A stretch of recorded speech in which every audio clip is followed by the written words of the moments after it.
The distress beacon of Aaron Cale's survey ship wailed for 3 torturous hours before he finally silenced its piercing cry. His hands, typically unyielding when teasing apart intricate circuitry, quivered as he clawed open the emergency panel. The resonance field that had ripped his vessel from orbit still thrummed through the hull, a relentless vibration that set his teeth on edge. Beyond the fractured viewport, Thalira's bioluminescent forest shimmered with colors no human tongue could name, azure bleeding into vermilion, then spiraling into golden patterns that pulsed in time with his racing heart. He'd studied these phenomena from orbit, dissected their data streams with clinical precision, but nothing could brace him for the raw, soul-stirring beauty of Thalira up close. Systems diagnostic, complete the ship's AI, intoned its serene voice, a stark contrast to the chaos. Primary engines, offline navigation array, offline communication systems, offline life support at 63% capacity. Real cheerful update, thanks, Aaron muttered, snatching his field kit. The irony wasn't lost on him. A systems engineer who thrived on foresight, blindsided by what he'd assumed was a mere atmospheric quirk. He sealed his environmental suit, scanning the readings, breathable air laced with spores that could spark mild hallucinations. His filters could handle that. What unnerved him more were the energy signatures flickering on his damaged sensors, moving like living entities circling his crash site with an eerie curiosity. The hatch hissed open, and Aaron stepped onto Thalira's surface for the first time. The ground wasn't Earth, but a living tapestry of fungal networks glowing faintly beneath his boots, sending ripples of light outward like a disturbed pond. Towering above structures that might be called trees loomed their crystalline bark, catching and refracting the kaleidoscopic light dancing through their canopies. He'd ventured maybe 20 meters from his wreck when she appeared. One moment the forest was a symphony of solitary light. The next a figure stood before him, as if woven from the glowing threads of Thalira itself. She was tall, her skin adorned with subtle luminescent tattoos that marked her as a Lethe. Her dark hair shimmered with fibers of living light, and her stance screamed warrior weight, poised on the balls of her feet, one hand resting on the curved blade at her hip.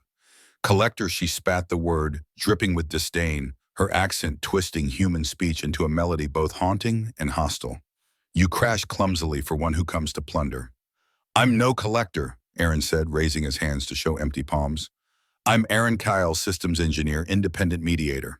My ship hit some kind of resonance field, and I'm not here to steal.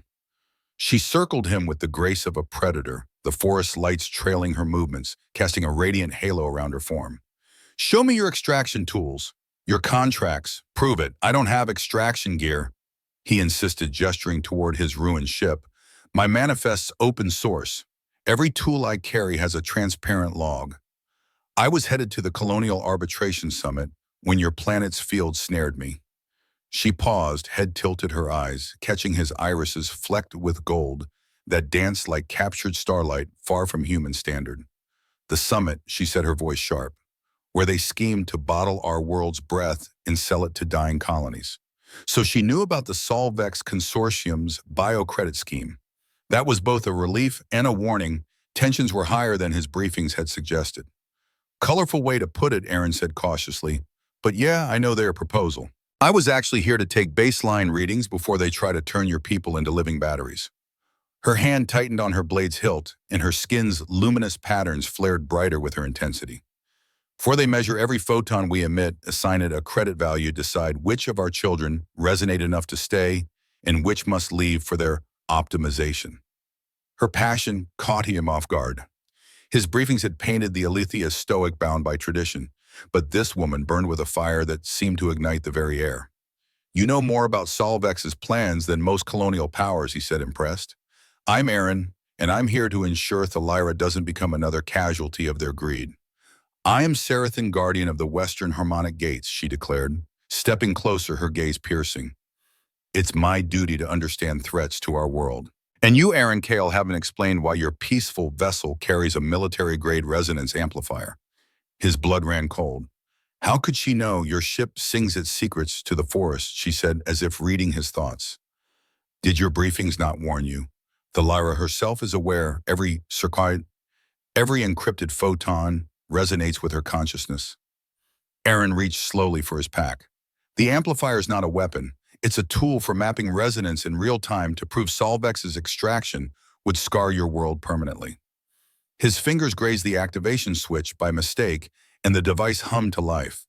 The forest response was instant and cataclysmic. Trees within 100 meters blazed a furious red, their crystalline bark vibrating with a frequency that made reality itself quiver. The fungal network beneath erupted in crimson warning patterns, racing outward like a virus through a neural net. Sarathan moved faster than his eyes could track. One moment she was 3 meters away. The next her weight slammed him to the ground. The amplifier skittered from his grasp, its electronic wail still assaulting the hypersensitive biome. He tried to explain to reach the off switch, but she pinned his arms, her eyes reflecting the tree's red glare like twin infernos. For a frozen moment they were locked there, her face inches from his breast, ragged in the charged air. Then she bit him. Her teeth sank into the junction of his neck and shoulder, piercing his suit with alarming ease. Pain lanced through him, sharp and searing, but something else followed, a tidal wave of connection to the forest. Colors beyond imagination flooded his vision, emotions not his own crashing through his mind like a storm. The amplifier's battery finally died, and the forest's crimson fury faded to its natural shifting palette. Sarathan pulled back, a drop of his blood glistening on her lips, her warrior's composure shattered. "You resonate," she whispered, stunned. "That's impossible. Humans don't." Aaron propped himself on his elbows, hand clutching the throbbing wound. "Ow, if you wanted a keepsake, you could have just asked." His absurd quip seemed to pierce her shock. She stared, then let out a sound, half laugh, half curse in her native tongue. "You jest at a moment like this," she said, incredulous. "Do you even grasp what happened? I bit you because I thought you attacked Thalira. Your employee handbook must be wild," he said, sitting up, the pain dulling to a rhythmic pulse. "What did you mean by resonate?" She stood pacing with restless energy, her luminescent markings flickering through a spectrum that hinted at her roiling emotions.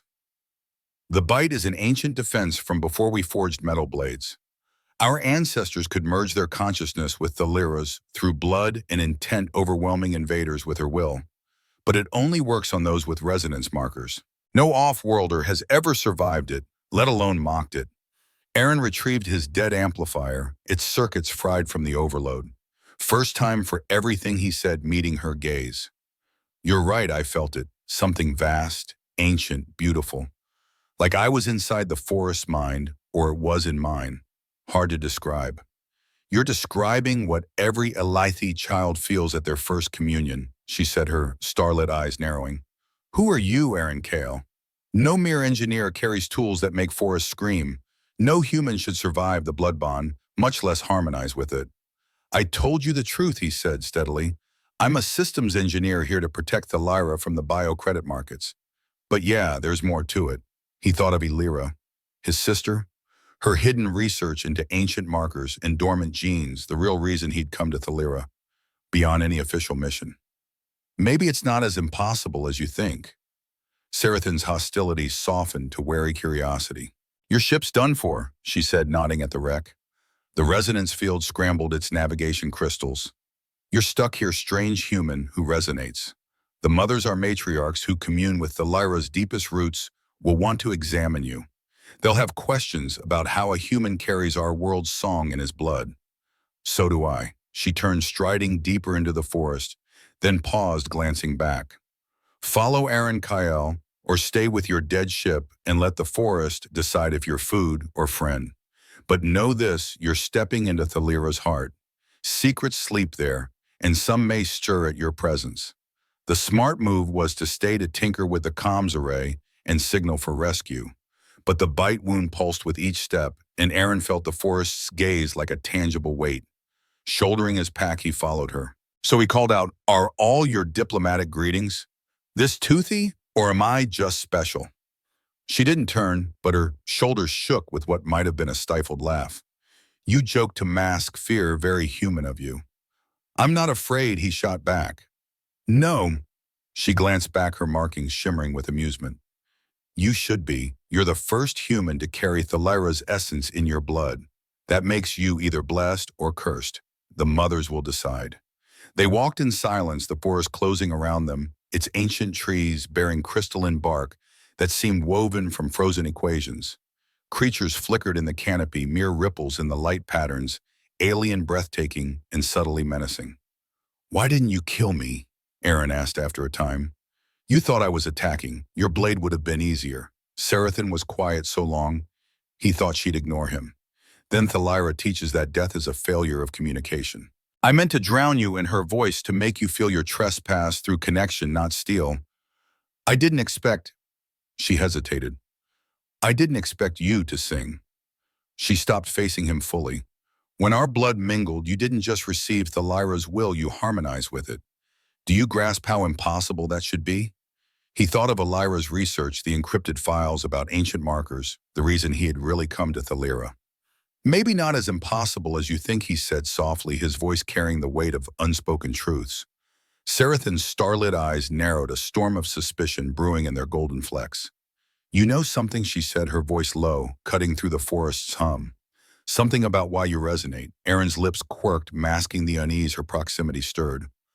"I've got theories, but I'm not spilling them to someone who might sink her teeth into me again." "I won't bite you again," Sarathan snapped, genuine offense flashing across her face. "The blood bond is sacred, unbreakable, unrepeatable. We're bound now for better or worse. Your pain, your jerky, your lies." She stepped closer, so close he could smell the electric tang of ozone and the wild sweetness of honey on her. The golden flecks in her eyes spun faster like miniature galaxies caught in a tempest. "Your lies I can taste. So speak truth, Aaron Kale. Why did you really come to Thalira?" Her nearness was a jolt, her skin's luminescent patterns pulsing in sync with her heartbeat, mirroring the throb of his bite wound. For a fleeting moment, Thalira's vast consciousness pressed against his mind, a tidal wave of alien awareness. "My sister," he said, the words torn from him like a confession. "Elira. She died exposing industrial espionage in the outer colonies. Solvex was involved." He swallowed hard, grief tightening his throat. "I came here because they can't be allowed to do to your world what they did to her." Sarathan studied him, her gaze piercing through to his core. Then she nodded, slow and deliberate. "Truth," she said, her hand touching her chest, where his sorrow echoed through their bond. "Your grief burns like acid rain. I'm sorry for your loss." "Thanks," Aaron said, surprised by the sincerity in his own voice. "So what now?" "Your mother's examined me, decide if I'm blessed or cursed," and then she said, resuming her stride, her pace less predatory. "Now we see if the human who carries Thalira's song can outwit his own kind to stop them from stealing our mother's breath." "The summit was 3 days away," she explained, her voice laced with disdain. "Solvex has been wooing our conservative elders, those who fear change more than chains. They dangle promises of prosperity resources to stem the tide of climate refugees flooding the border worlds. Pretty lies cloaking ugly truths. You know their playbook well," Aaron remarked, impressed by her sharpness. "I guard the Western Harmonic gates," she said, her tone fierce. "I see the refugees your dying world send humans Alarians. Even Morgothi, all fleeing the biosphere, collapses your corporations caused. And now those same corporations come here, offering salvation if we let them package and sell our life force." They emerged into a clearing where the fungal network wove intricate mandalas, each pulsing with unique frequencies of light like living art. At its center stood a structure not built, but grown, its crystalline walls flowing like liquid starlight, mirroring the tree's radiant bark. "The resonance station," Sarathan said, her voice tight. "Solvex claimed it monitors life pulse credit potential. They insisted on installing them for their assessment. We were fools to allow it." Aaron pulled out his scanner, one of the few devices still functional. "May I?" At her nod, he swept the instrument over the structure, and the readings made him whistle low. "They're not just monitoring. This thing's manipulating the local fields, weaving artificial patterns to optimize output. It's subtle, but they're already terraforming." What Sarathan leaned over his shoulder, her warmth brushing against him, electric and unsettling. "Explain, simple words, I bite not code." He grinned despite the stakes. "They're training your forest like a neural net, rewarding certain resonance patterns, stifling others. Over time, it'll reshape your ecosystem into a life pulse credit factory, like turning a rainforest into a monoculture farm, but at the quantum level." Her markings flared a furious red, a beacon of her rage. The elders were told these stations only observed. "This is exactly what Solvex does." Aaron cut in, his voice hardening. They promise partnership, but deliver servitude, always with airtight contracts and local consent. They're masters at finding a society's pressure points, impressing just hard enough. Not this time, Sarathan growled, her hand back on her blade. Not to Thaliro. Violence won't stop them, Aaron warned. They'll spin it as proof the Alethi are too primitive to manage their own resources. We need to expose them, drag their lies into the light where everyone can see. And you think one human with a wrecked ship and a fresh bite mark can do that? Her tone was skeptical, but her eyes held a spark of curiosity. He thought of Elira's files hidden in his ship's black box evidence. She died to gather proof of Solvex's biocredit exploitation, whispers of other engineers across the Vionis colonies who shared his fight, and Lyra Vane, the journalist already en route to the summit. Maybe not alone, he said, a glint in his eye, but I'm damn good at finding allies in unexpected places. Speaking of which, know any Alethi who'd want to learn how to crack Solvex's data manipulation? Turn their own tools against them. Ferethan's gaze turned speculative, weighing him. You'd teach us your technology because the best way to fight a system is to understand it. He gestured to the bite wound, no longer bleeding, but pulsing with alien sensations. And because apparently we're connected now, your fight's mine whether I planned it or not. The blood bond doesn't work like that, she said, though her voice softened. It shares sensation, emotion, not obligation. Maybe Aaron replied, but I came to help anyway. Now I've got extra reason to keep you alive. Hard to explain to your mothers why their guardian tastes like regret and stale coffee in my head. I do not taste like coffee, she protested, then caught the absurdity of her words, a faint smile breaking through. This is strange.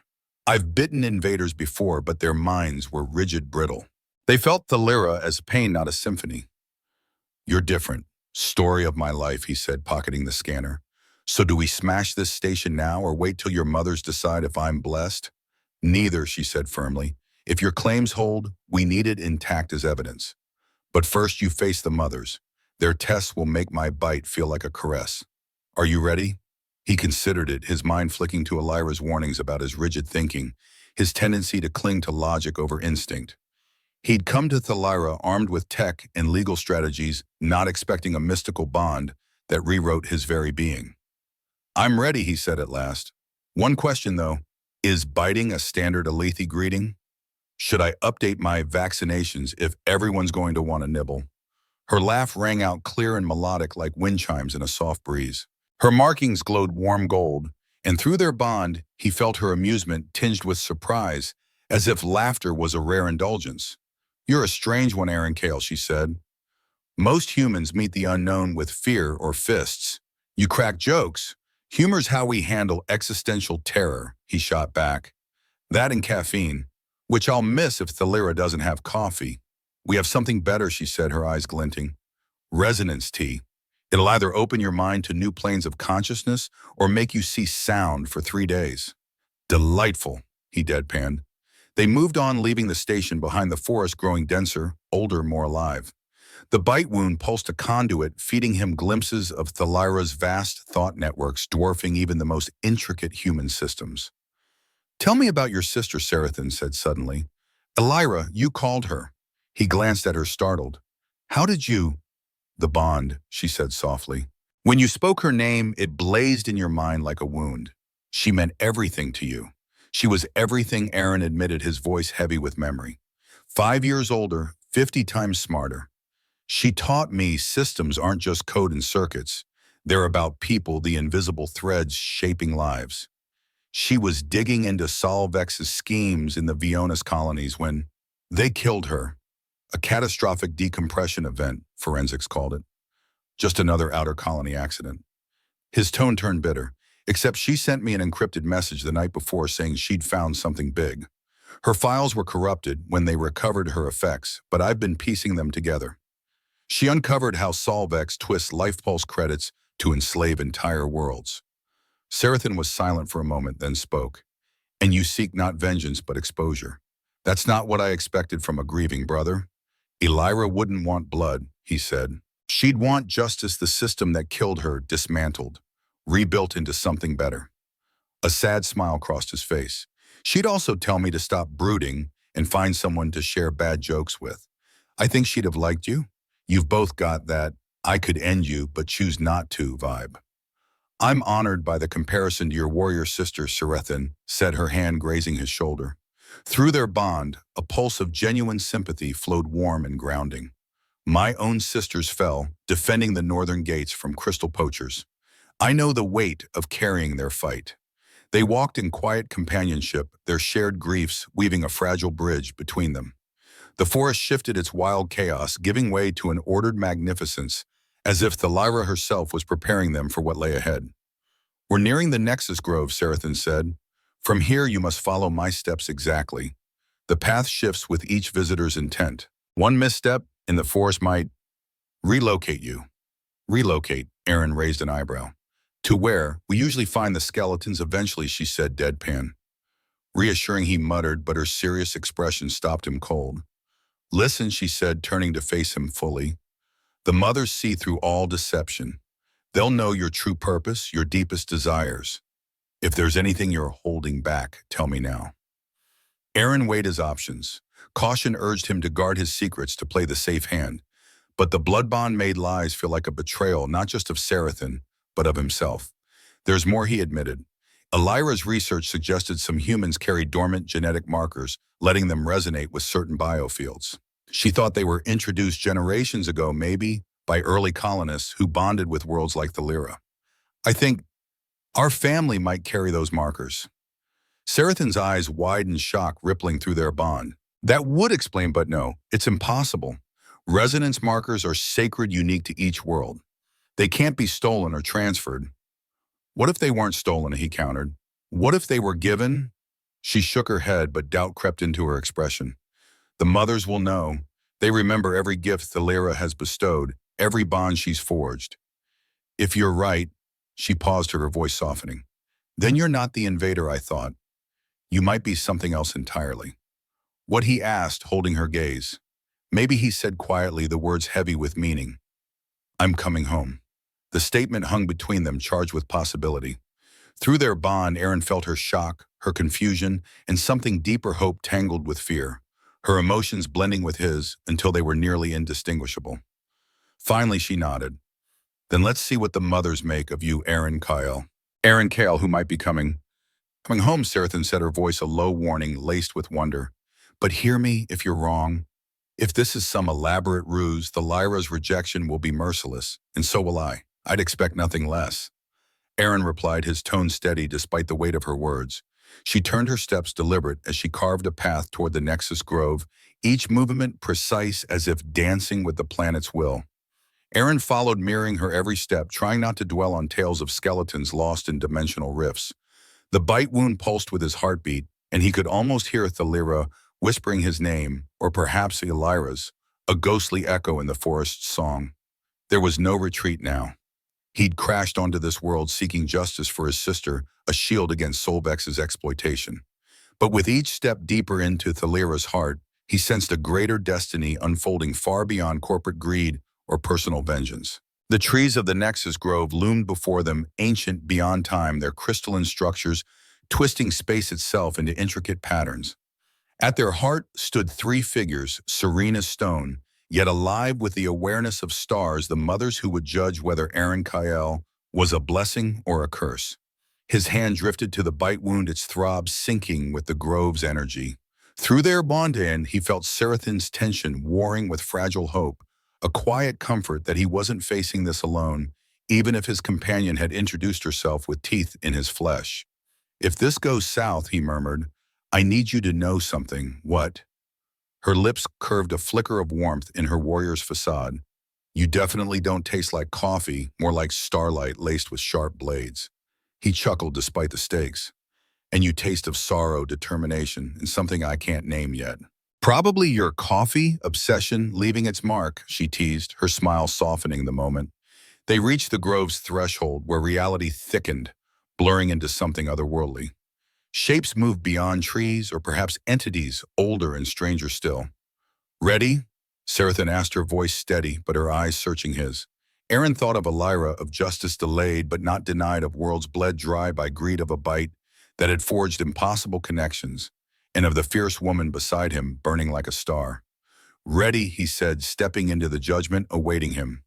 The Nexus Grove existed beyond human perception, a realm where dimensions overlap, pressing against Aaron's senses like a weight behind his eyes, tingling in bones he hadn't known he possessed. The trees here weren't merely ancient, they were foundational, their crystalline roots weaving through layers of reality like threads in a cosmic tapestry. Three mothers sat in a triangular formation, each at the base of a tree, vast enough to cradle a city. Their robes shimmered like woven starlight, and their skin bore bioluminescent patterns, so intricate they seared the eyes to behold. Sarathan Ilith, the centermost mother, intoned her voice, a harmony of impossible chords resonating with the grove's pulse.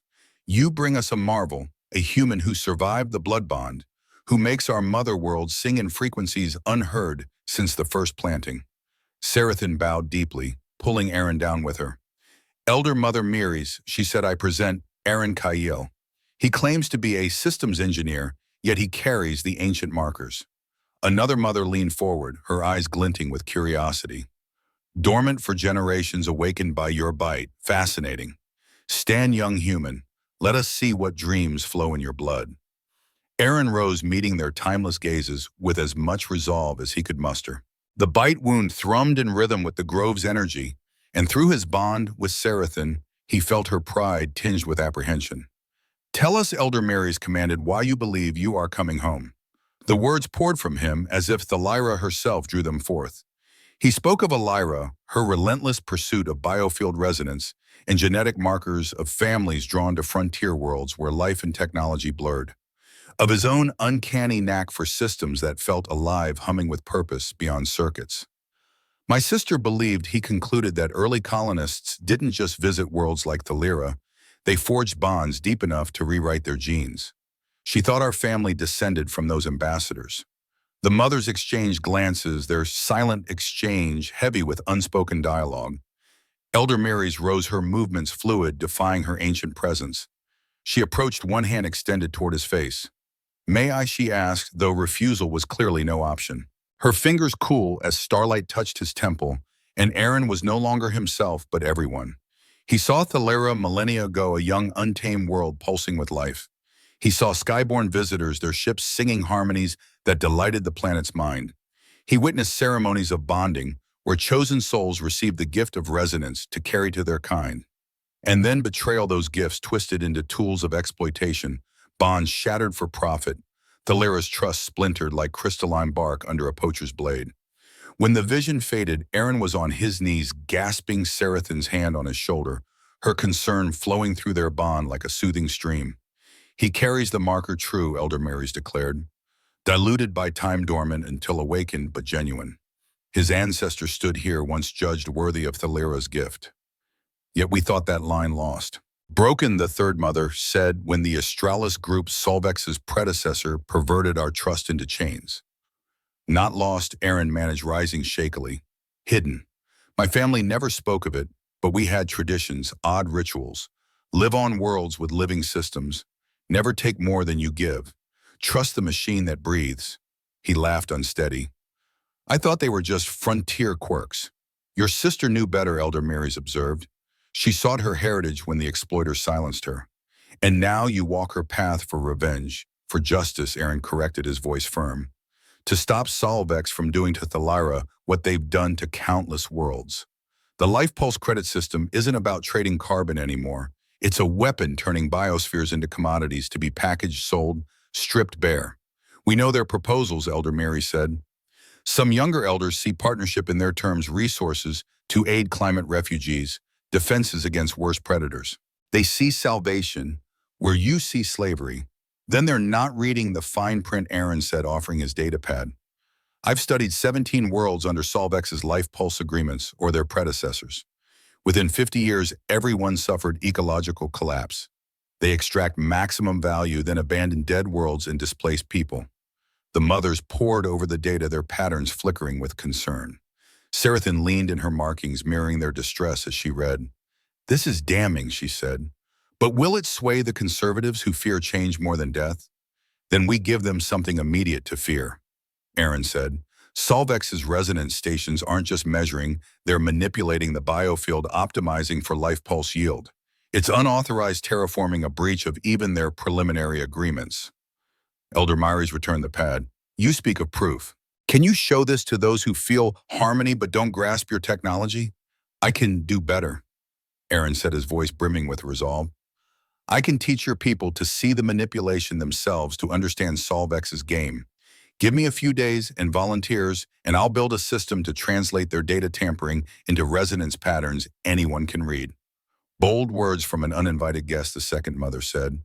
Why trust you? Your marker could be stolen, your sister's tale a ploy for our sympathy. Before Aaron could answer, Sarathan stepped forward. Because I've tasted his truth through the blood bond. His grief for Elira burns pure. His rage at the exploiters runs deeper than any lie could reach. She hesitated, then added, when I bid him, Thalera herself sang welcome. Our mother world knows him, even if we don't yet understand why. The mothers conferred their patterns, weaving complex geometries in silent communion. Finally, Elder Mary spoke. You have 3 days. Sarathan will gather volunteers from our young technicians. If you can make our people see Solvex's deception, we'll back you at the summit. Fail, and you leave Thalira at once. And if Solvex's manipulations are worse than I suspect, Aaron asked, if 3 days aren't enough to undo their damage, then work fast, Elder Mary said, her smile revealing too many teeth. Sarathan, take our unexpected cousin to the resonance pools. Let him prove his technology serves rather than enslaves. Dismissed with a gesture, the grove shifted, revealing the path out. As they walked, Sarathan's fingers brushed the bite mark on Aaron's shoulder, a fleeting touch that sent warmth through their bond. You did well, she said. The mothers aren't easily swayed, but you spoke truth without polish. That's rare for your kind. My kind. Aaron raised an eyebrow, a playful edge to his voice. Didn't we just establish I'm part your kind, distant cousin, right? She laughed, a sound that warmed his chest like a hearth. You're the strangest cousin I've ever bitten. Come, the resonance pools await, and you've got promises to keep. The resonance pools were a marvel of organic engineering nestled in a clearing north of the Nexus Grove. Interconnected basins glowed with fungal networks shaped into natural amphitheaters, where young Alethi sat, hands immersed in luminous substrate, communing directly with Thalira's vast consciousness. This is how we teach our children, Sarathan explained as they approached. Not with books or screens, but through the living world. I'm curious to see how your mechanical mind translates here. A group of about 20 young adults awaited their expressions, ranging from intrigued to skeptical. A tall young man with engineer's markings on his arms stepped forward, his tone sharp. You're the human claiming to teach us to fight the consortium's machines, he said. I'm Terran, student of resonance and mineral matrices.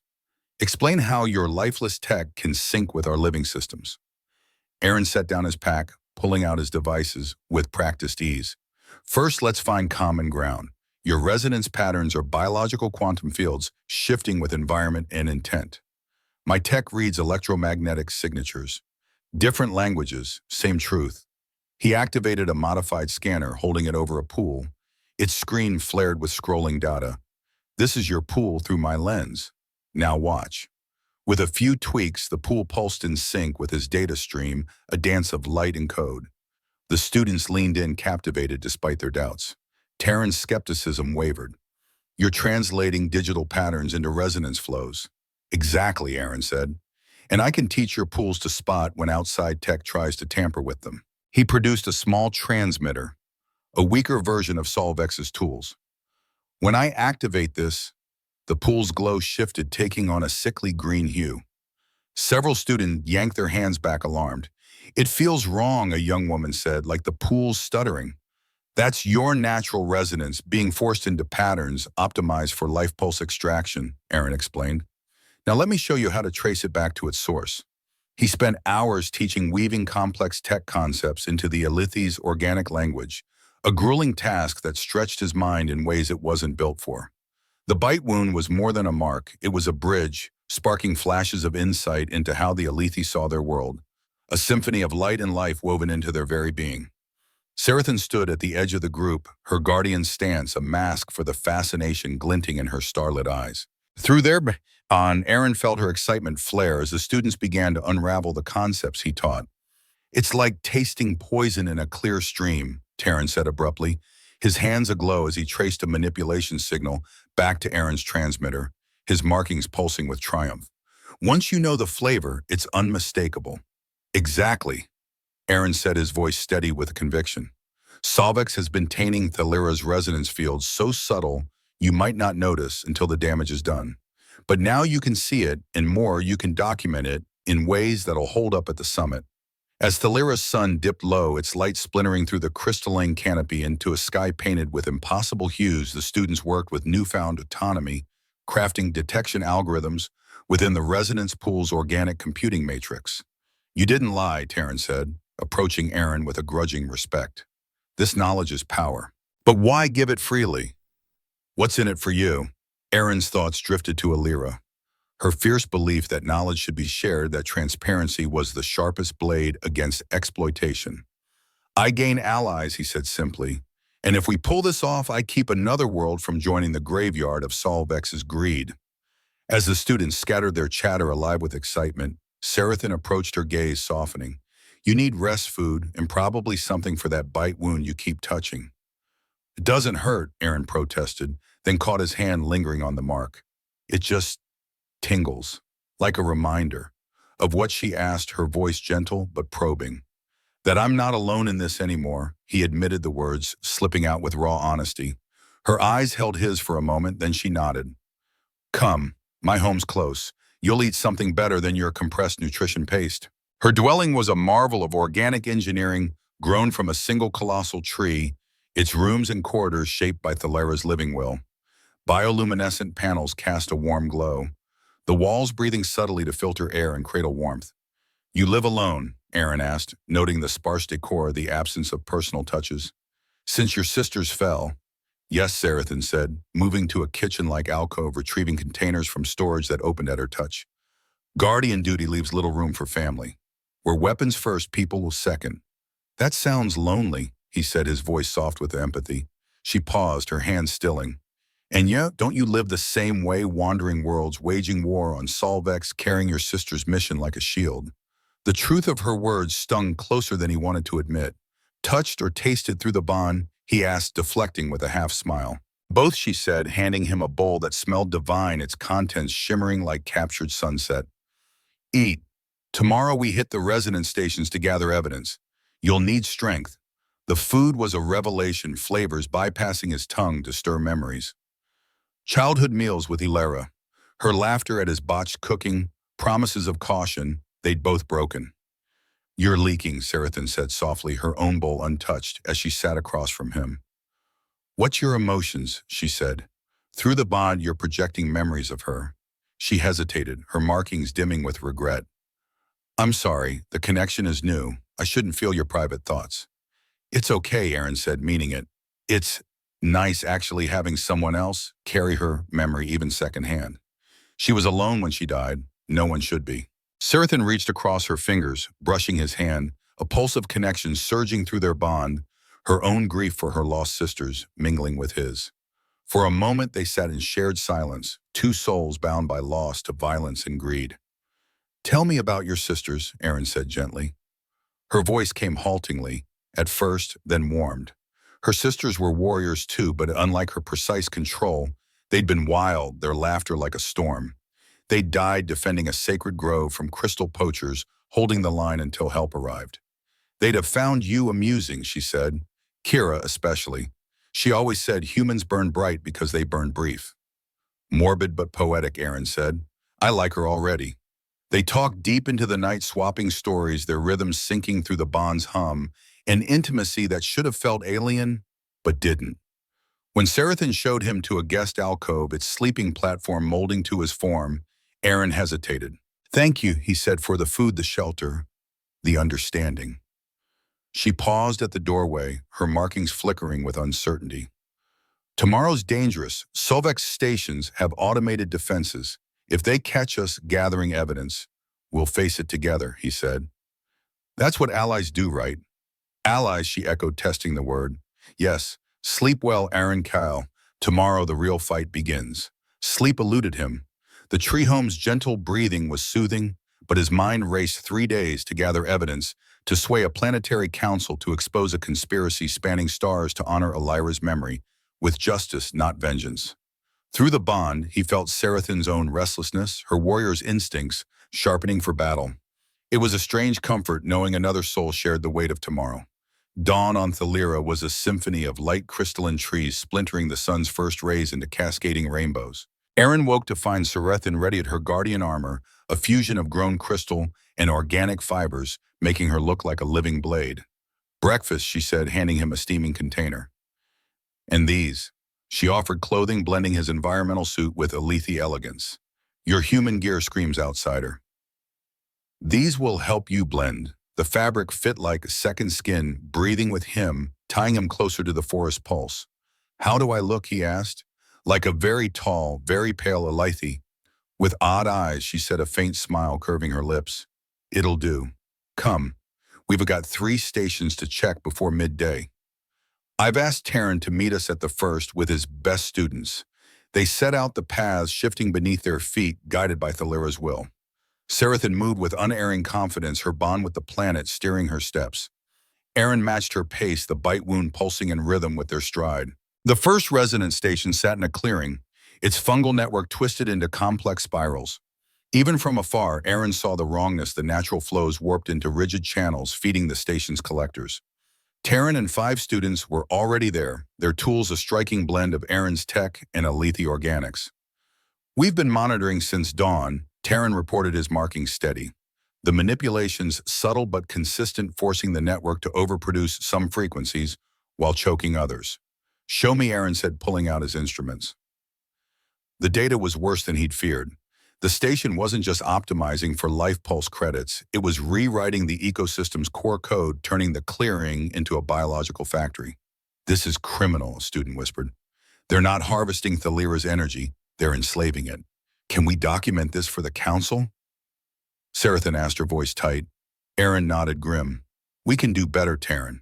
Can your team map the natural patterns, what they should be without interference?"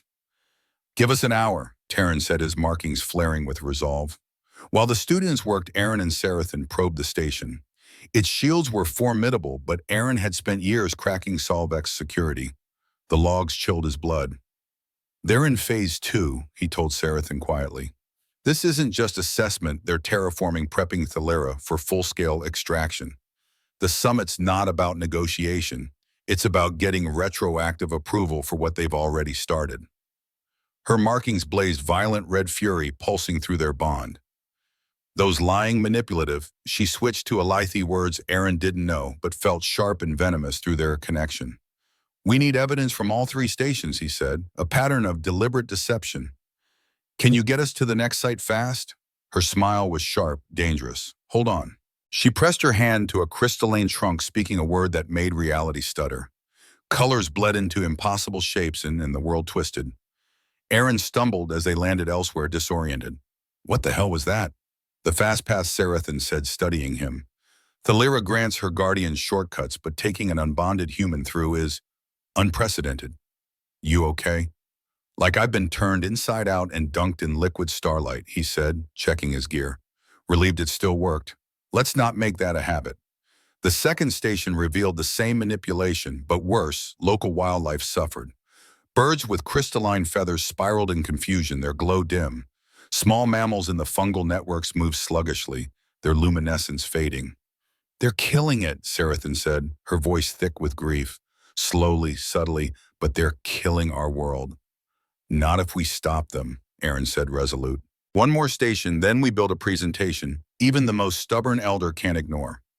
The third station sat near an Alethi settlement, its effects stark. Children played listlessly at the forest's edge.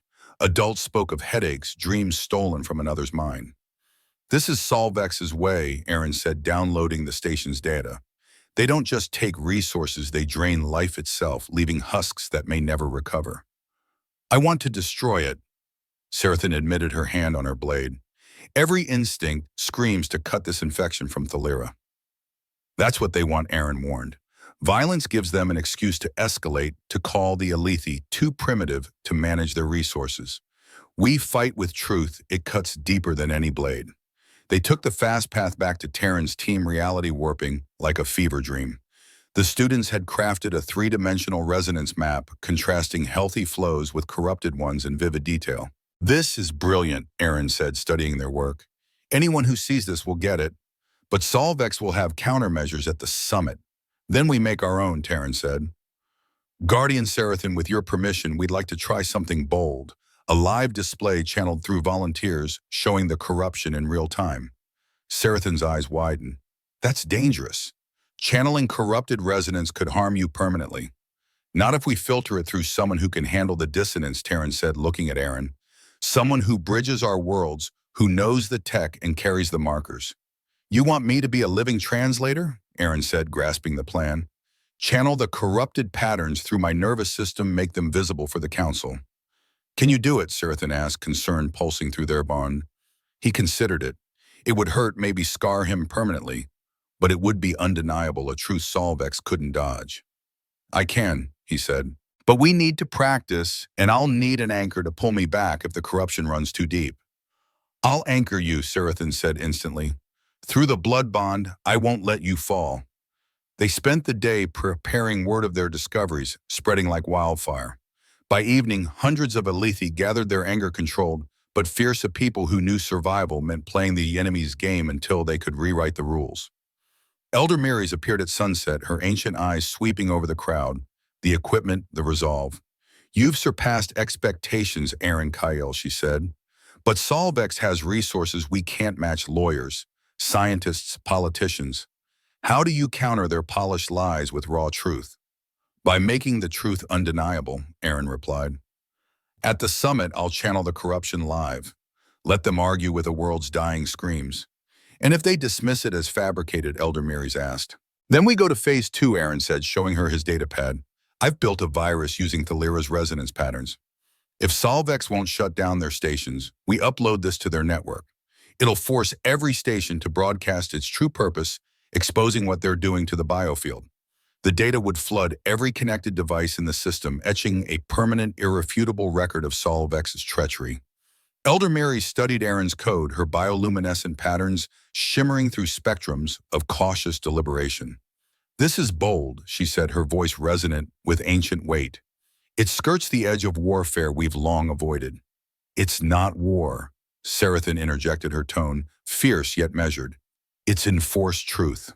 Solvex hides behind tangled contracts and technical jargon. Aaron's virus merely translates their deceit into a language the galaxy can't ignore. The blood bond has emboldened you, Guardian Elder Miris, said, a faint smile tugging at her lips. Or perhaps it's this human's influence. She handed back the datapad.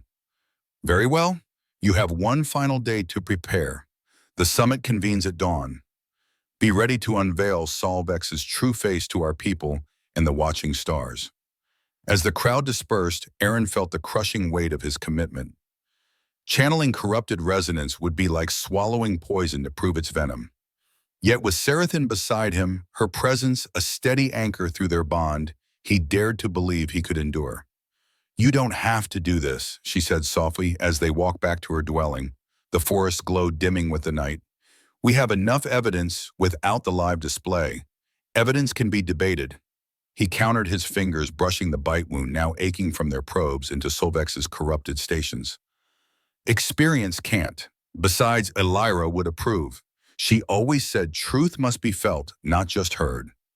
Your sister sounds like a sage, Sarathan said, her voice warm with respect. She was, Aaron said, a sad smile flickering. She'd have loved this, not the danger but the elegance, turning Solvex's own tools against them, forcing transparency through tech. His smile faded. She'd have liked you too. You've both got that barely leashed righteous fire. Sarathan bumped his shoulder lightly, a gesture both playful and grounding. You talk of her like she's still guiding you. Maybe she is, he said, gazing at the stars piercing Thalira's canopy. Through the fights, I choose the paths I take. Or maybe I just miss her so much I see her in everything. Both can be true, Sarathan said, her voice soft as the night. My sisters still guide me, how I wield my blade when I choose to sheath it. The dead shape us through their absence as much as the living do through presence. They reached her tree home as darkness deepened its bioluminescence, shifting to warm, sheltering tones that wrapped them in safety. But rest felt impossible, their nerves too taut. Show me the channeling stance again, Sarathan said, her tone all business. If I'm anchoring you tomorrow, I need to know every detail. They practiced late into the night, honing their bond, mapping each other's limits. The blood connection proved a lifeline, letting Sarathan sense when Aaron neared the edge of resonance overload and pull him back with a warrior's precision. "It's strange," she said during a pause, her markings flickering with introspection. "I've shared battlefield bonds with my sisters, but this is deeper, like you're weaving into my core pattern." "Is that bad?" Aaron asked, half teasing, half concerned. She considered, her gaze distant. "Not bad, just permanent in a way I didn't expect. When this is over, when you leave Thalira." "Who says I'm leaving?" The words slipped out, surprising them both. "I mean, assuming we survive tomorrow and Solvex doesn't have me assassinated, I'll need to oversee whatever agreements we secure. Make sure they hold. That could take years." "Years," she echoed, her patterns warming to a golden hue, a spark of hope in their bond. "Yes, oversight would demand a prolonged stay. Purely diplomatic, of course." "Purely diplomatic," he agreed, stifling a yawn. "We should rest. Tomorrow's going to be brutal." But in the guest alcove, cradled by Thalira's gentle breathing through the living walls, Aaron's thoughts drifted not to the looming summit, but to years on this vibrant world, building something with the fierce guardian who'd bitten him into a larger universe. Through their bond, he caught echoes of her own musings from her chamber, parallel dreams of connection. It should have been daunting, this deepening tie to someone known mere days. Instead, it felt like home, not a place, but a person who understood duty's weight and justice's cost. Tomorrow they'd face the forces that killed Elira and bled worlds dry. They'd drag truth into the light, hoping it could save Thalira from Solvex's relentless grind. But tonight, bound by blood and purpose, two warriors found solace in shared presence, a rare peace in not standing alone. Dawn brought the summit convoy, a fleet of atmospheric shuttles jarring against Thalira's harmonious sky. From a crystalline observation tower, Aaron watched when delegates from countless worlds disembarked their environmental suits, marking them as outsiders. Solvex's representatives stood apart, their sterile white uniforms, exuding the confidence of victors assured. "There," Sarathan said, pointing to a tall man with silver hair and augmented eyes. "Varen Kor, Solvex's chief negotiator. He orchestrated the Vionis collapse." Aaron's jaw tightened. The Vionis collapse, a euphemism for the systematic gutting of 7 worlds. Elira had been unraveling those deals when she died. "I know his reputation," he said quietly. "Brilliant, ruthless, and convinced turning living worlds into life pulse credits is humanity's salvation. He genuinely thinks he's the hero. The worst monsters always do." Sarathan said, her hand finding his, their shared unease pulsing through the bond. "Ready for this?" "No," Aaron admitted, a wry smile breaking through. "But Elira used to say waiting for readiness turns opportunities into regrets." A smaller shuttle landed separately, its hull marked with press credentials. A woman with sharp features and clever eyes stepped out, her recording drones already fanning out to capture the scene. "That's her," Aaron said. "Lyra Vane. She's tracked Solvex's expansion for years, one of the few who grasps the science behind life pulse manipulation." "You contacted her," Sarathan said, a statement more than a question. "Before I left for Thalira," he confirmed. "She was already covering the summit, but I ensured she'd tap into our evidence stream." He squeezed her hand. "Whatever happens in there, the galaxy will see it raw." The summit hall was a living masterpiece grown from a dozen ancient trees, their crystalline canopies forming a dome that shimmered with the crowd's emotions, swirls of anxious yellows and aggressive reds. Elder Marys stood at the center, flanked by the other mothers, their bioluminescent markings radiating ancient authority, commanding respect even from off-worlders. "We gathered to decide Thalira's future." Elder Marys began, her voice filling the hall without effort. "The Solvex Consortium proposes a partnership to integrate our world into the galactic life pulse system. All voices will be heard before we choose our path." Varen Kor rose, his augmented eyes scanning with mechanical precision. "Honored Mothers delegates, our offer is clear.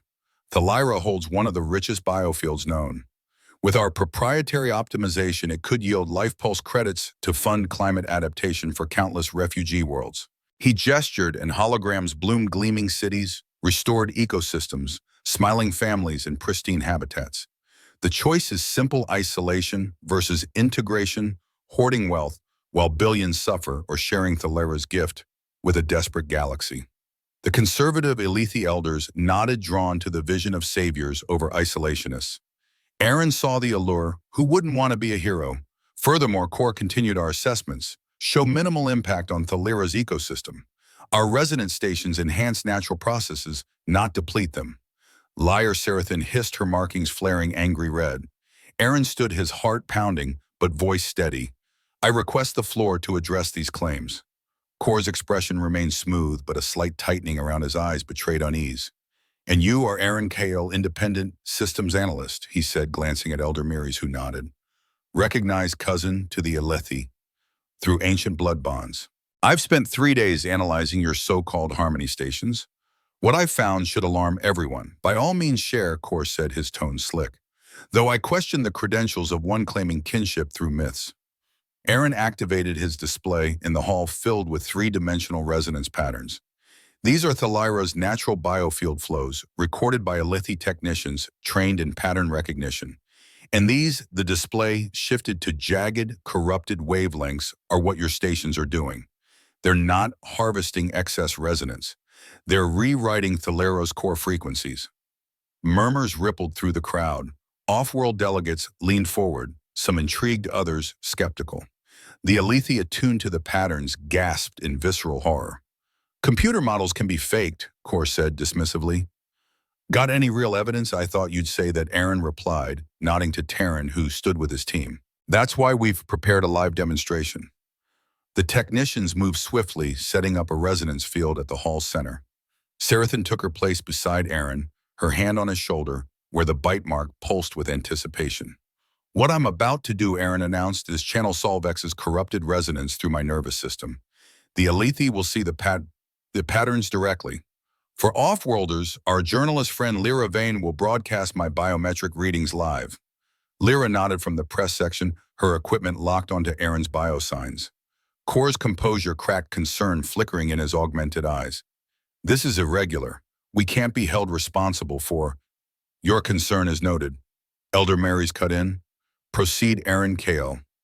Aaron took a deep breath, nodding to Terran.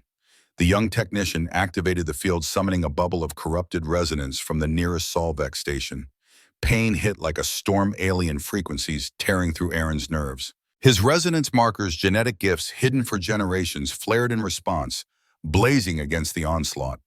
Where Thalira's natural energy flowed like warm sunlight, this corruption was acid rain and grinding steel, searing Aaron's nerves. Through the blood bond, Seraphim's presence anchored him, a steadfast tether in the storm.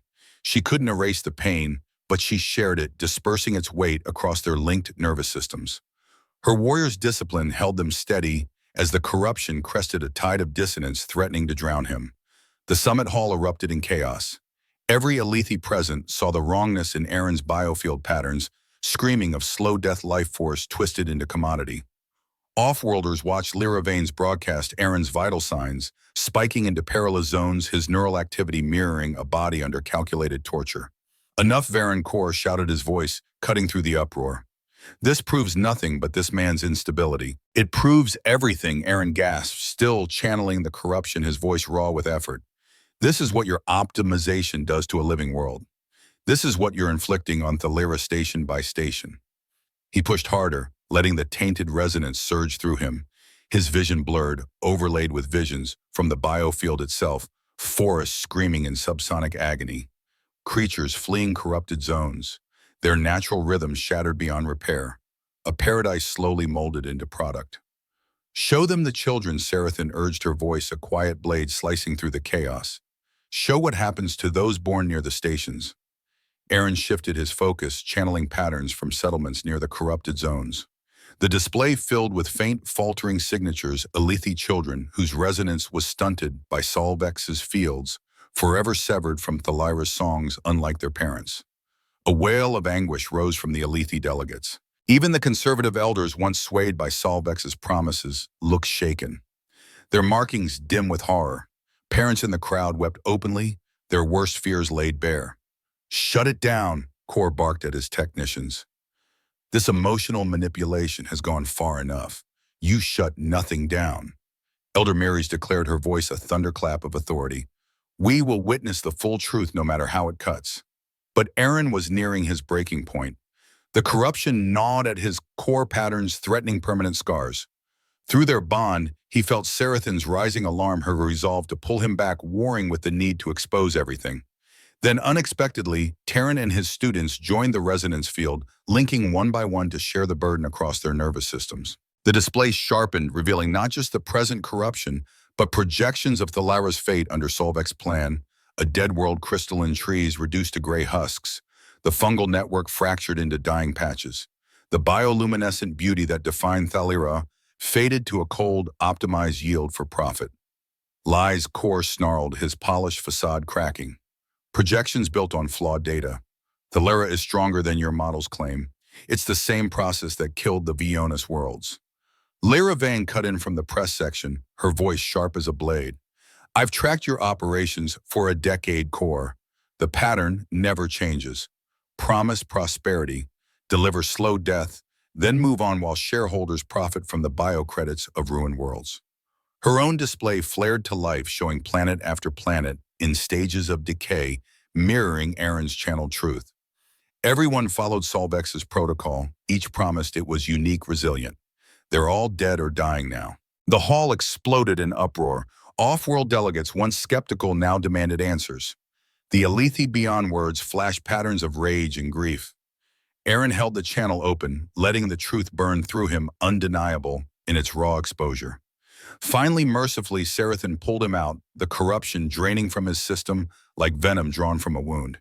He collapsed, gasping as she knelt beside him, her hands gentle as she checked his vital patterns.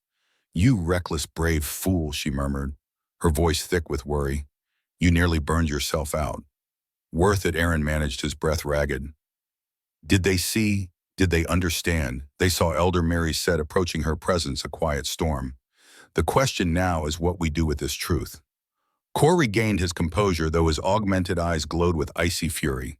What you've seen is one man's theatrical spin on data skewed by bias against progress. Solvex has acted in good faith. Good faith. Aaron struggled to his feet, supported by Sarathan's steady grip. Then explain this. He activated a final display revealing hidden protocols buried in the resonance station's lines of code, crafted to accelerate optimization. Once contracts were signed, locking Thalara into patterns reversible only at catastrophic cost. You never meant to partner with Thalara. You planned to consume her slowly enough to hide your intent until it was too late. The evidence hung in the air, a smoking gun even Kor's allies couldn't deny. Several Solvex technicians stepped back from their leader. Shock etched on their faces. They'd believed they were saving worlds, not destroying them. Even if your interpretation holds, Kor said, his voice measured but strained, the need remains. The galaxy is dying. Billions of climate refugees beg for resources. Will you hoard Thalara's gifts while children starve on barren worlds? It was his final gambit, a moral plea pitting one planet's sovereignty against the suffering of billions. Aaron saw delegates waver, torn between horror at Solvex's methods and the desperate need for solutions. There's another way, he said, his voice cutting through the tension. There always is. He looked to Elder Marys, who nodded. For 3 days, I've worked with Alethi technicians to understand Thalara's biofield. It's not a resource to extract, it's a living system to partner with.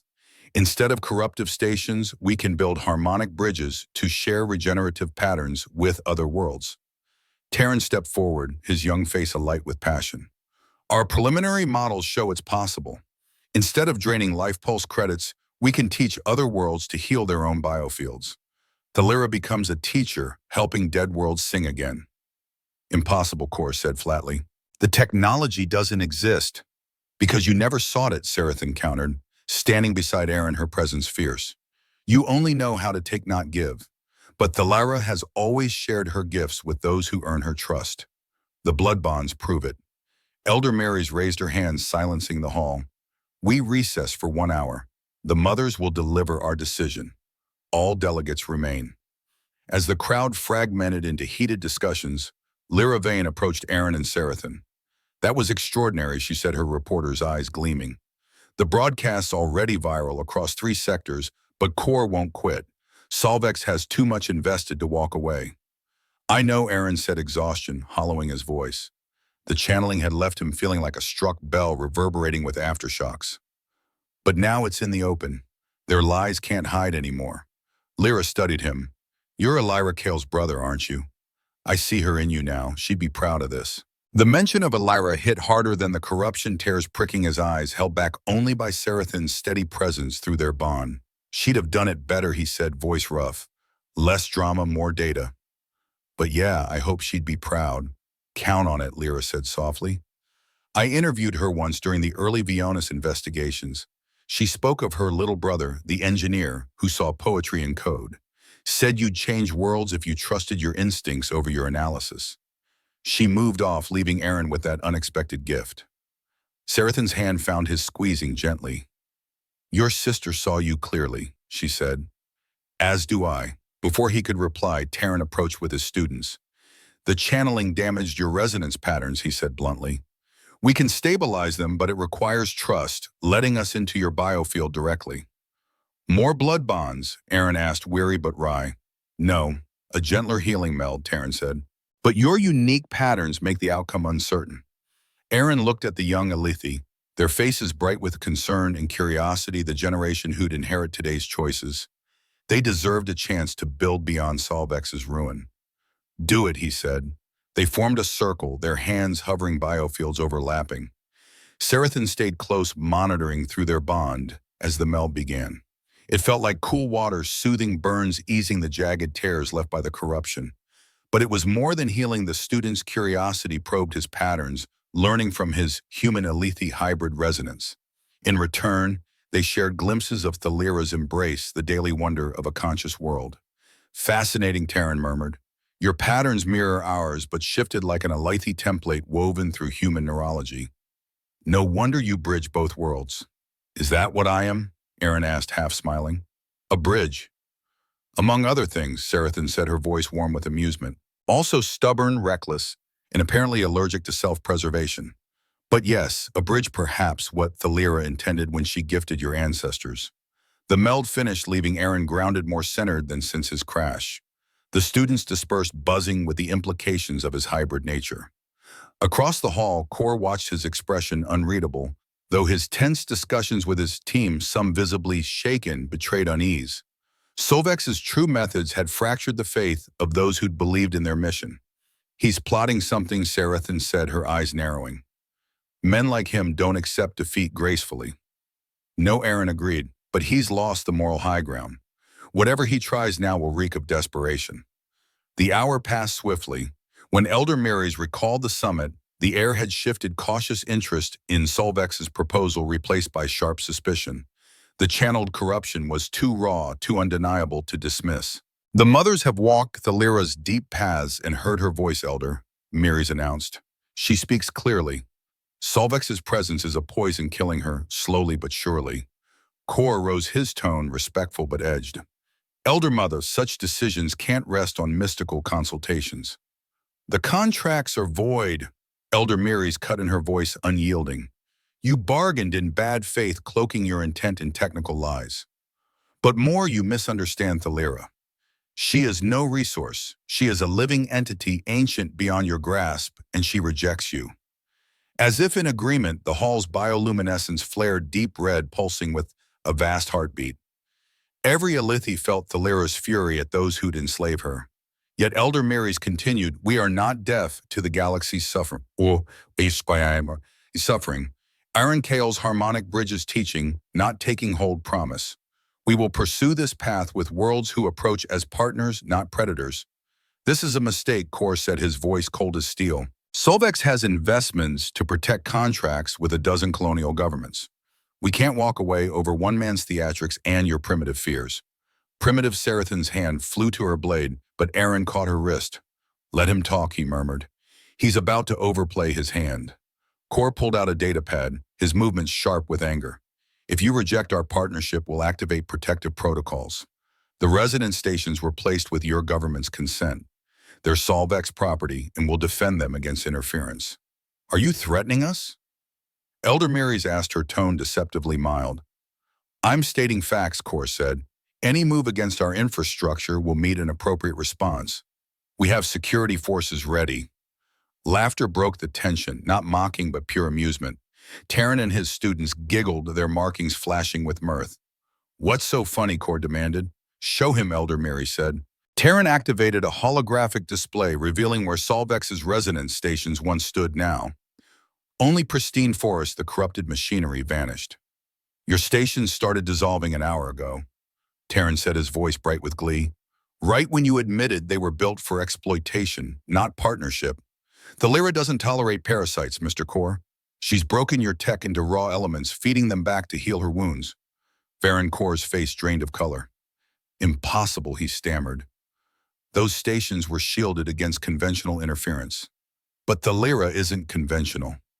Aaron said, his voice steady despite the weight of the moment. She's a living world with an immune system you just provoked. The implications were staggering. Billions of credits in equipment dissolved like an infection by a planetary consciousness that deemed it unwelcome. No bloodshed, no grand clash, just a quiet, relentless rejection. You'll pay for this, Core snarled, his composure fraying. Solvex has influence in every major government. We'll see you sanctioned, blockaded. No, you won't. Lyra Vane cut in, her voice sharp as a blade. By tomorrow, every news outlet in 3 sectors will be airing footage of Aaron channeling your corruption. The galaxy will see what Solvex does to living worlds. Your shareholders will be too busy dodging fraud investigations to care about revenge. Her smile was razor-edged, Brian. I've been gathering evidence on your operations for years, Core. This summit handed me the final piece. Your company is done. Core scanned the hall for allies but met only cold stares, even from his own team, who stepped further back, distancing themselves from his tainted cause. This isn't over, he said, his voice low with fury. You've won a skirmish, not the war. The galaxy needs resources, refugees need homes. When desperation peaks, they'll come for Thalira with or without Solvex. Perhaps, Elder Myrie said, her tone serene, yet unyielding, but they'll find us ready with bridges, not walls, partnership, not plunder. You've shown us what to avoid, Mr. Core. For that, we thank you. Her words were a dismissal sharper than any blade. Core gathered what dignity remained and strode from the hall, his dwindling supporters trailing behind. The summit pressed on without them shifting to the practicalities of Aaron's harmonic bridge proposal, technical details, diplomatic frameworks. But exhaustion hit Aaron like a tidal wave, the channeling healing and emotional toll crashing over him. He swayed, and Sarathan's firm grip steadied him. Enough for today, she said, her voice brooking no argument.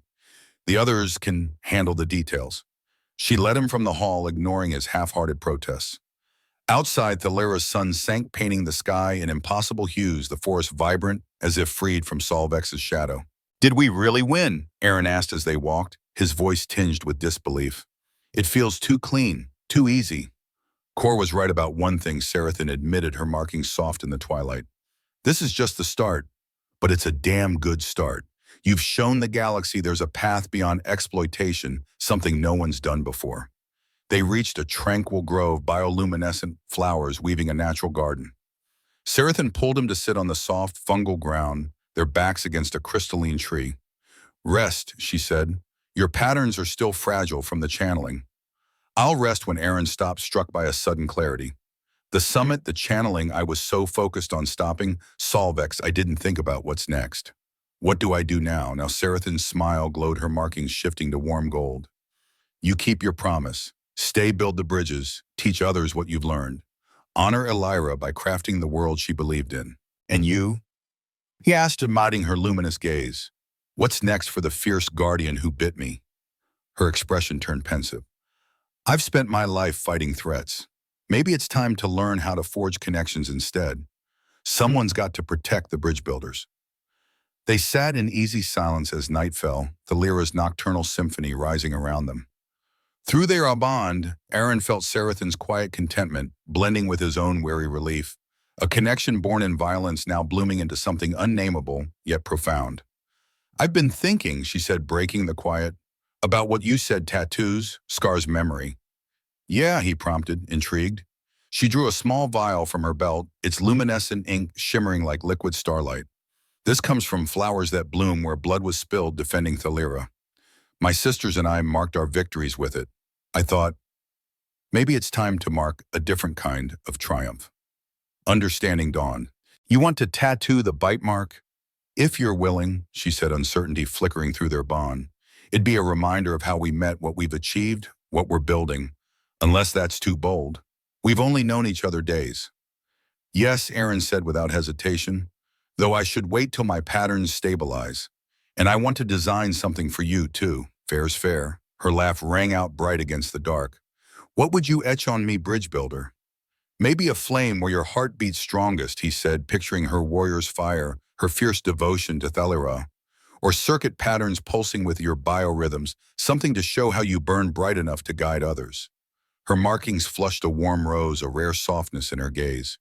You see me clearly for someone I've known so briefly. The bond helps, he admitted, but your passion's not exactly subtle. It's impossible to miss. Passion, she echoed, tasting the word. My sister said I was too controlled, too duty-bound to feel deeply. They'd laugh to hear me called otherwise. Maybe you just needed the right spark to loosen that control, he said. She turned her eyes luminous in the forest glow. Are you that spark, Aaron Kyle? The question hung heavy with possibility, and through their bond he felt her vulnerability.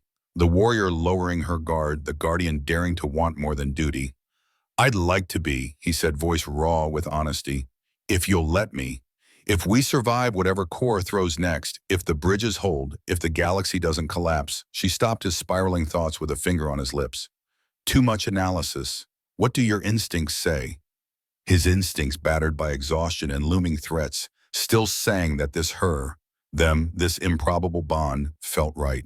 Forged in crisis, it was growing into something enduring, something that could outlast the fight. My instincts say yes, he admitted. To staying, building, seeing where this path takes us. Her smile was radiant, lighting the grove. Good. I already told the mothers you'd need quarters in the Guardian District. It'd be awkward to take that back. He laughed, the sound lighter than he'd felt since landing on Thalira. Presumptuous. I like it. They lingered in the grove as night deepened, weaving plans and possibilities. The immediate crisis had passed, but greater challenges loomed. Other corporations would rise where Solvex fell, and the refugee crisis wouldn't vanish. The harmonic bridges would need constant protection refinement. Yet for now, they'd won. Thalira was safe, the truth laid bare, and two unlikely allies had found something worth building together. Your sister would be proud, Sir Sarethan said softly. You exposed them without bloodshed, built solutions instead of just tearing down. That's wisdom. Elira always said I was too quick to see systems, too slow to see people, Aaron replied. She'd be glad I'm finally learning the difference. A soft chime from Sarethan's communicator broke the moment. She checked it, sighing. Elder Miris wants us back at the summit hall. Several worlds are asking about the bridge tech, and she wants you in the talks. So much for rest, Aaron groaned, but he was already rising. As they walked through the glowing forest, Sarethan slipped her hand into his. Whatever comes next, we face it together. The bridge builder and the guardian sounds good, doesn't it? Better than the biter and the bitten, he quipped, earning her laugh bright and unguarded. The summit hall buzzed despite the late-hour delegations eager to explore alternatives to Solvex's ruinous model. Elder Marys beckoned them to a holographic star map, displaying dozens of worlds in ecological distress. Your bridge concept has kindled hope, she said without preamble, but hope needs structure to become reality. Are you ready to lead this? Aaron studied the map, not just dying worlds, but potential networks of mutual renewal. It would take years, maybe decades, complex, perilous work. It was exactly what Elira would have wanted. I'm ready, he said, but I'll need help, Alethi technicians, off-world engineers, diplomats, and probably a legion of lawyers to keep corporations at bay. You'll have it, Elder Marys assured. Thalira commits to this path, and Guardian Sarethan has volunteered to lead security, ensuring our bridge builders work without fear. She has. Aaron glanced at Sarethan, who shrugged. Someone's got to keep you from channeling more corruption, she said. Call it enlightened self-interest. The talk stretched late, laying the foundation for what would become the Galactic Harmony Accords. But those details lay ahead. For now, Aaron stood amid allies and possibilities, his hand entwined with Sarethan's, building the future Elira died for. The bite mark no longer stung. It pulsed with warmth, a testament that profound connections could rise from conflict, blooming into something unexpected. In the days to come, he'd get that tattoo marking the moment everything shifted, and Sarethan would bear her own delicate flames across her collarbone, designed by human hands glowing with Alethi light. Symbols of a partnership bridging worlds, proof that understanding could grow from the rockiest soil. But that was tomorrow. Tonight there was work to do. Hope to nurture a new path to forge among the stars. 3 weeks later, the first harmonic bridge stood ready for testing. Aaron stood in the hybrid facility, part grown, part built, a seamless blend of biotech and off-world engineering, watching holographic displays cascade with data as Elithe technicians fine-tuned organic components. Calibrations at 93%. Terran reported his markings flickering with nervous excitement. Better than our wildest projections. It needs to be perfect, Aaron said, tweaking the harmonic stabilizers. The first bridge sets the tone for everything after. One slip and the skeptics will pounce. Stop catastrophizing, Sarathan said, entering with a delegation of off-world observers. Your sister's perfectionism is showing. Her gentle jab drew a smile despite his nerves. Over weeks, she'd mastered invoking a layer in ways that honored rather than wounded her own anxiety about the tests masked by her guardian's poise. Ladies and gentlemen, Aaron addressed the observers, slipping into his professional tone. You're about to witness the first sustainable harmonic bridge linking Thalira to Solara 7, a world ravaged by past life pulse extraction. The delegation, scientists, diplomats, and survivors of Solvex's regimes watched with expressions from hope to doubt as the bridge hummed to life. Unlike extraction tech, Aaron continued bridging, doesn't take from either world. Instead, it weaves a quantum entanglement between compatible biofields, letting them share regenerative patterns. Think of it as teaching a wounded ecosystem to heal by showing it what vitality feels like. Pretty theory, said a woman with the pallor of a low-light world, her voice laced with skepticism. Solvex promised restoration too. They delivered death. They delivered exploitation cloaked as aid, Sarathan said, her tone unyielding. This is different. Watch. The harmonic bridge activated with a chime-like hum, a melody of cosmic harmony. The air shimmered as dimensional barriers thinned, forging a corridor of possibility between distant worlds. Through the viewing portal, Solara 7's barren wasteland appeared, shattered crystalline formations, gray and lifeless. For a tense moment, nothing stirred. Then slowly color seeped into the dead crystals. Not Thalara's vibrant hues, but quieter tones, deep purples and silver blues, whispering Solara 7's lost beauty. By the void, the pale woman breathed, awe breaking through her reserve. It's actually working. The regeneration was gradual but undeniable. Faint glimmers sparked within the crystals, and the barren ground traced delicate fungal networks, reaching to reconnect with scattered life. The effect will grow stronger, Terran explained, his youthful zeal piercing his professional calm. As Solara 7's biofield recalls its original patterns, it'll generate its own resonance. Within a year, this site should sustain itself. What cost does this exact on Thalira? Another observer asked, her voice sharp with concern. Elder Miri, silent until now, stepped forward, her presence commanding. Observe. She gestured to monitors displaying Thalira's local biofield. Do you see depletion number? If anything, our resonance grows stronger through this connection. Solvex never grasped this living systems thrive through true partnership, not plunder. The demonstration ran another hour. Data streaming in to confirm the models. Skepticism among the observers melted into excitement, some already debating which worlds could benefit from harmonic bridges. As the presentation ended and delegates dispersed to study technical details, Lyra Vane approached Aaron and Sarathan. Impressive show, she said, her reporter's eyes gleaming. But the real test isn't technical, it's political. Solvex is rallying lobbyists claiming your bridges are untested, a risk to entire biospheres. Let them talk, Sarathan said, her markings steady. Evidence drowns out corporate fear-mongering. Does it? Lyra countered it, pulling out a datapad. 3 colonial governments have already backed out of bridge talks, citing stability concerns. Solvex's influence runs deep, and they don't take defeat lightly. Aaron studied the data, his jaw tightening. They're targeting the most desperate worlds first, those too broken to wait for proof. Exactly, Lyra said, hesitating before continuing. There's more. I've traced irregularities in shipping manifest military-grade equipment moving to the outer colonies. The kind you'd need to seize resources by force. The implications hung heavy. If Solvex couldn't exploit legally, would they turn to violence? They wouldn't dare, Sarathan said, but doubt shadowed her voice. The galactic community would condemn it. Aaron finished bitterly while doing nothing to stop it. It's happened before remote worlds stripped bare as bureaucrats argue jurisdiction. So what's the plan, Lyra asked. Aaron glanced at the bridge, its hum a promise of potential. We accelerate the program. The more worlds linked by bridges, the harder it is for Solvex to act without fallout. And we brace for their desperate moves. That evening in the dwelling they now shared in the Guardian District, Aaron and Sarathan sat amid star charts and defensive assessments. The scene could have been cozy if not for the grim talk of invasion routes and combat scenarios.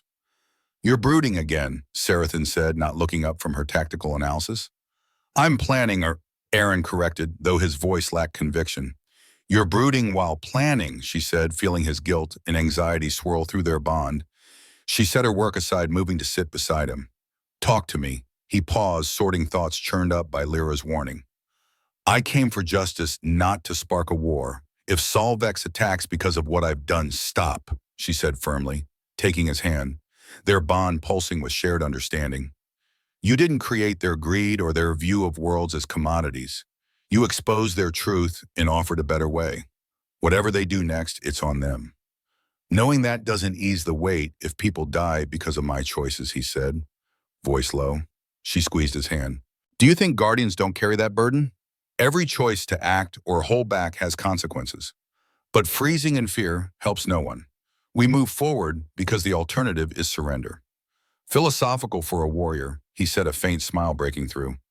Long nights on guard duty give you time to think, she replied, her own smile soft. Besides, someone recently showed me that building connections takes as much courage as defending borders. An urgent chime from the comm array interrupted them. Terran's holographic face appeared, his markings flashing distress. You need to see this, he said. We've detected anomalies in the outer system ships running dark masking signatures, but their drive emissions match Solvex contractors. Aaron and Sarathan exchanged grim looks. It was beginning. The Emergency Council convened within the hour, the Nexus Grove's bioluminescence shifting to warning hues of amber and crimson. Holographic representatives from allied worlds joined, their faces heavy as they absorbed the report. 17 vessels so far, the defense coordinator said. They're holding just outside our borders, positioned for rapid deployment. Any communication, Elder Miris asked. None, the coordinator replied. No identification codes. Officially, those ships don't exist. Plausible deniability, Aaron said. If they attack, Solvex can claim rogue contractors, no corporate ties. It's an old playbook.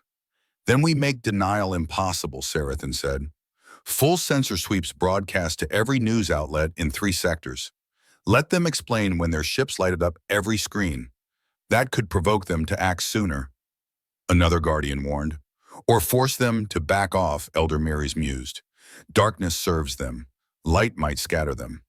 The debate raged, but Aaron's attention snagged on a subtle flaw in the sensor data. The ship formations didn't align with standard assault tactics. Wait, he said, cutting through the noise.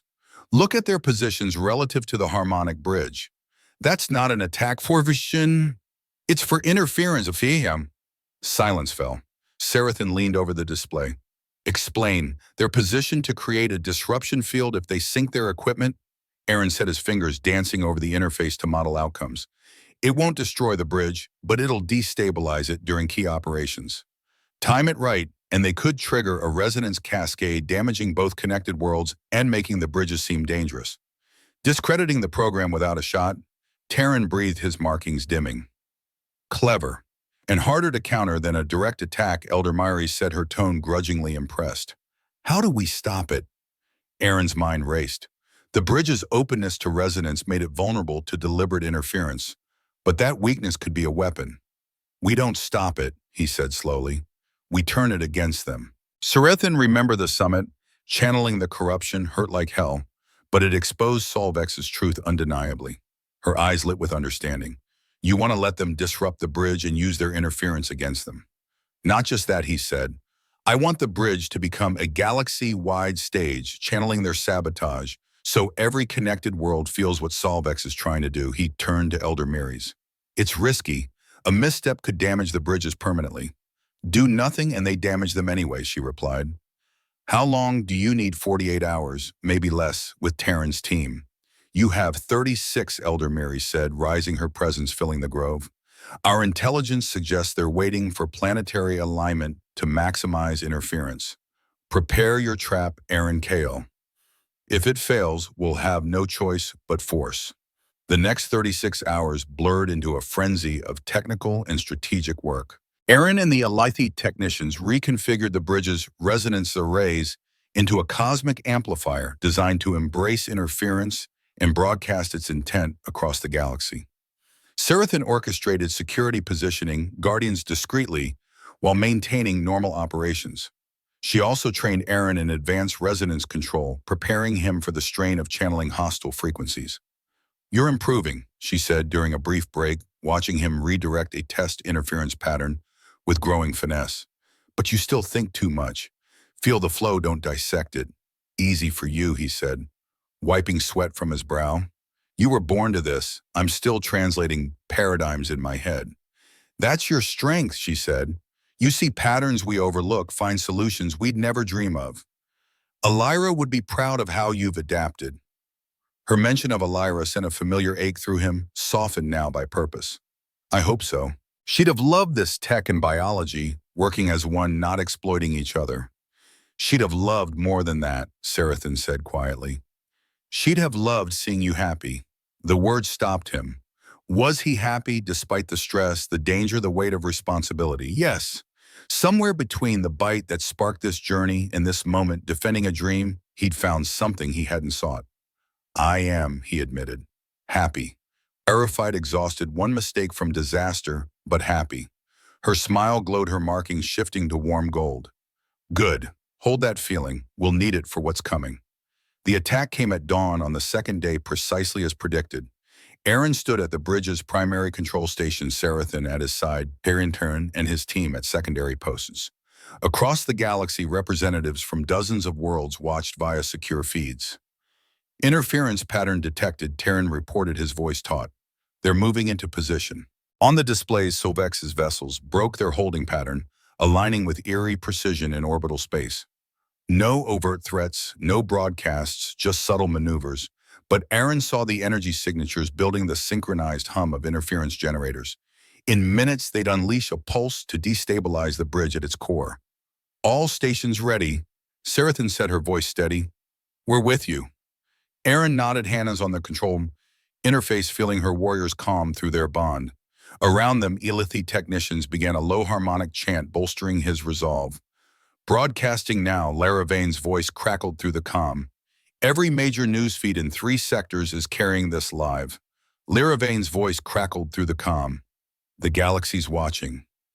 "Then let's give them a spectacle," Aaron murmured, his voice a low growl of resolve. The interference struck like a tsunami of static, jagged, where Thalira's natural resonance flowed like liquid starlight. This was broken glass and grinding steel crafted to shatter harmonic bonds and sow chaos. A lesser system would have buckled instantly, but Aaron was prepared. Instead of fighting the interference, he embraced it, channeling it into the harmonic bridge's reconfigured arrays. Pain erupted, fierce and unrelenting, every nerve screaming as hostile frequencies tore through his consciousness. But pain was just data, and data could be reshaped. Channeling to all connected worlds, he gritted out, teeth clenched. "Let them feel what Solvex brings to the galaxy." Across the bridge network, billions felt it, not the abstract concept of ecological ruin, but the visceral agony of a planet's life force twisted into commodity, its rhythms forced into patterns serving profit. The response was immediate, seismic. On a dozen worlds, crowds gathered in horrified recognition. Survivors of Solvex's optimization knew the sensation instantly. Those spared now understood their escape. "Increase the amplitude," Aaron ordered. "Show them the endgame." The display shifted, projecting not just the current interference, but its ultimate aim, the slow death of connection, living systems reduced to resources, a final silence when nothing remained to exploit. But something unexpected stirred. As the interference flooded the network, connected worlds didn't falter. They defied. Each planet's unique resonance pushed back their combined frequencies, weaving a harmony that countered the chaos. "They're fighting back," Taryn whispered, awe lighting his markings. "All of them together." Aaron felt it through the bridge, dozens of worlds united in rejecting exploitation, their biofields sinking in shared purpose. The interference meant to destroy was transformed, turned from weapon to revelation. On the command ship, Varen Kor watched his meticulous plan unravel. His interference generators strained beyond their limits. By this unforeseen resistance began to overload. Sir, his operations manager reported voice taught, "We're flooded with termination notices. Every world in the network is cutting ties with Solvex. Our contracts are worthless." Kor's augmented eyes mirrored the cascade of failure on his screens. "Abort the operation," he said, voice cold with defeat. "All ships withdraw now, but escape wasn't clean." The bridge network, fortified by collective defiance, reached out not to attack, but to mark. Each retreating vessel now carried a resonance signature, a galactic brand identifying it as part of the failed assault. "You've branded us," Kor spat over an open channel, fury icing his words. "You branded yourselves," Elder Myres replied, her voice calm but unyielding. "We only made it visible. Every world your ships approach will know what they carried, what they tried. Your tools of exploitation are now badges of shame." The channel cut, leaving silence in the bridge facility. Aaron eased his grip on the interface, hands trembling from the strain. Sarathan caught him as his knees buckled, her strength holding him upright. "It's done," she said softly, her voice a lifeline. "You did it. They did it." The network held firm, technicians weeping and laughing in equal measure, the release of surviving crisis mingling with the power of improbable victory. Displays lit up with messages from connected worlds, gratitude, solidarity, commitment to the bridge network that had proven itself under fire. "We need to stabilize the network," Aaron said, fighting exhaustion to focus. "The interference caused damage. Your part's done for now." Sarathan interrupted, her tone firm. "Rest." She half-carried him to a recovery alcove, ignoring his faint protests as she settled him onto the cushioned surface. He caught her hand. "We really did it," he said, wonder in his voice. "Not just stop them, but turn their attack into proof the bridges matter." Elira would have called it elegant justice. She'd have called it reckless madness, crowned by impossible success. Sarathan corrected, a smile softening her words.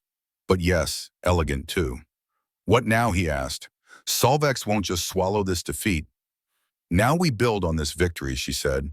"More worlds will want bridges after seeing the network hold. Solvex's influence will fade as their methods are exposed." Her fingers brushed hair from his forehead, her touch gentle. "Now we do the slow work of shaping the future Elira dreamed of." Through their bond, he felt her commitment, not just to the cause, but to him, to the partnership forged in crisis and now rooted in purpose. It was terrifying, exhilarating, exactly what he needed. "Stay with me," he said, exhaustion stripping him bare. "Just till I sleep. The resonance patterns are still echoing in my head." "Of course," she said, settling beside him, her hand resting over the bite mark that sparked it all.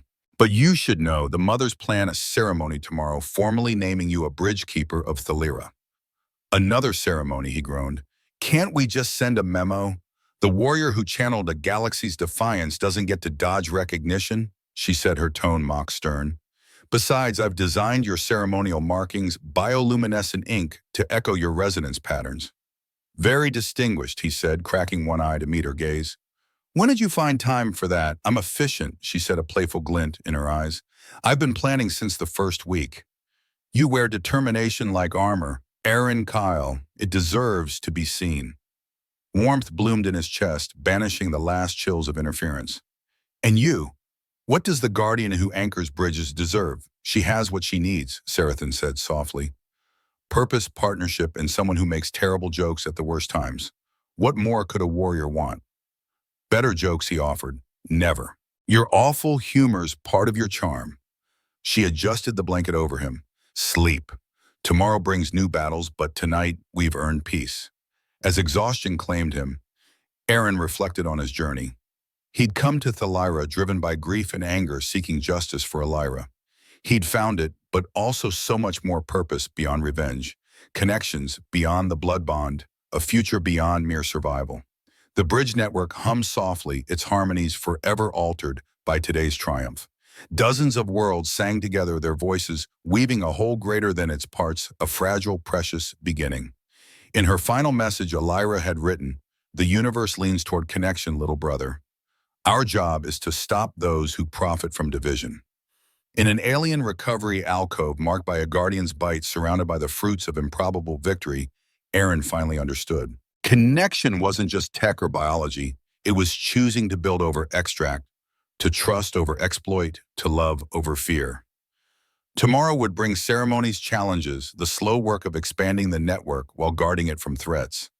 But tonight, with Sarathan's warmth beside him and the galaxy's harmony in his bones, Aaron Kyle slept soundly. The bridge builder had found his home. 6 months later, the ceremony hall thrummed with anticipation as delegates from 37 worlds gathered for what would be called the Galactic Harmony Accords. The bridge network had grown exponentially, transforming from a desperate alternative to a movement reshaping galactic views on resource sharing and planetary sovereignty.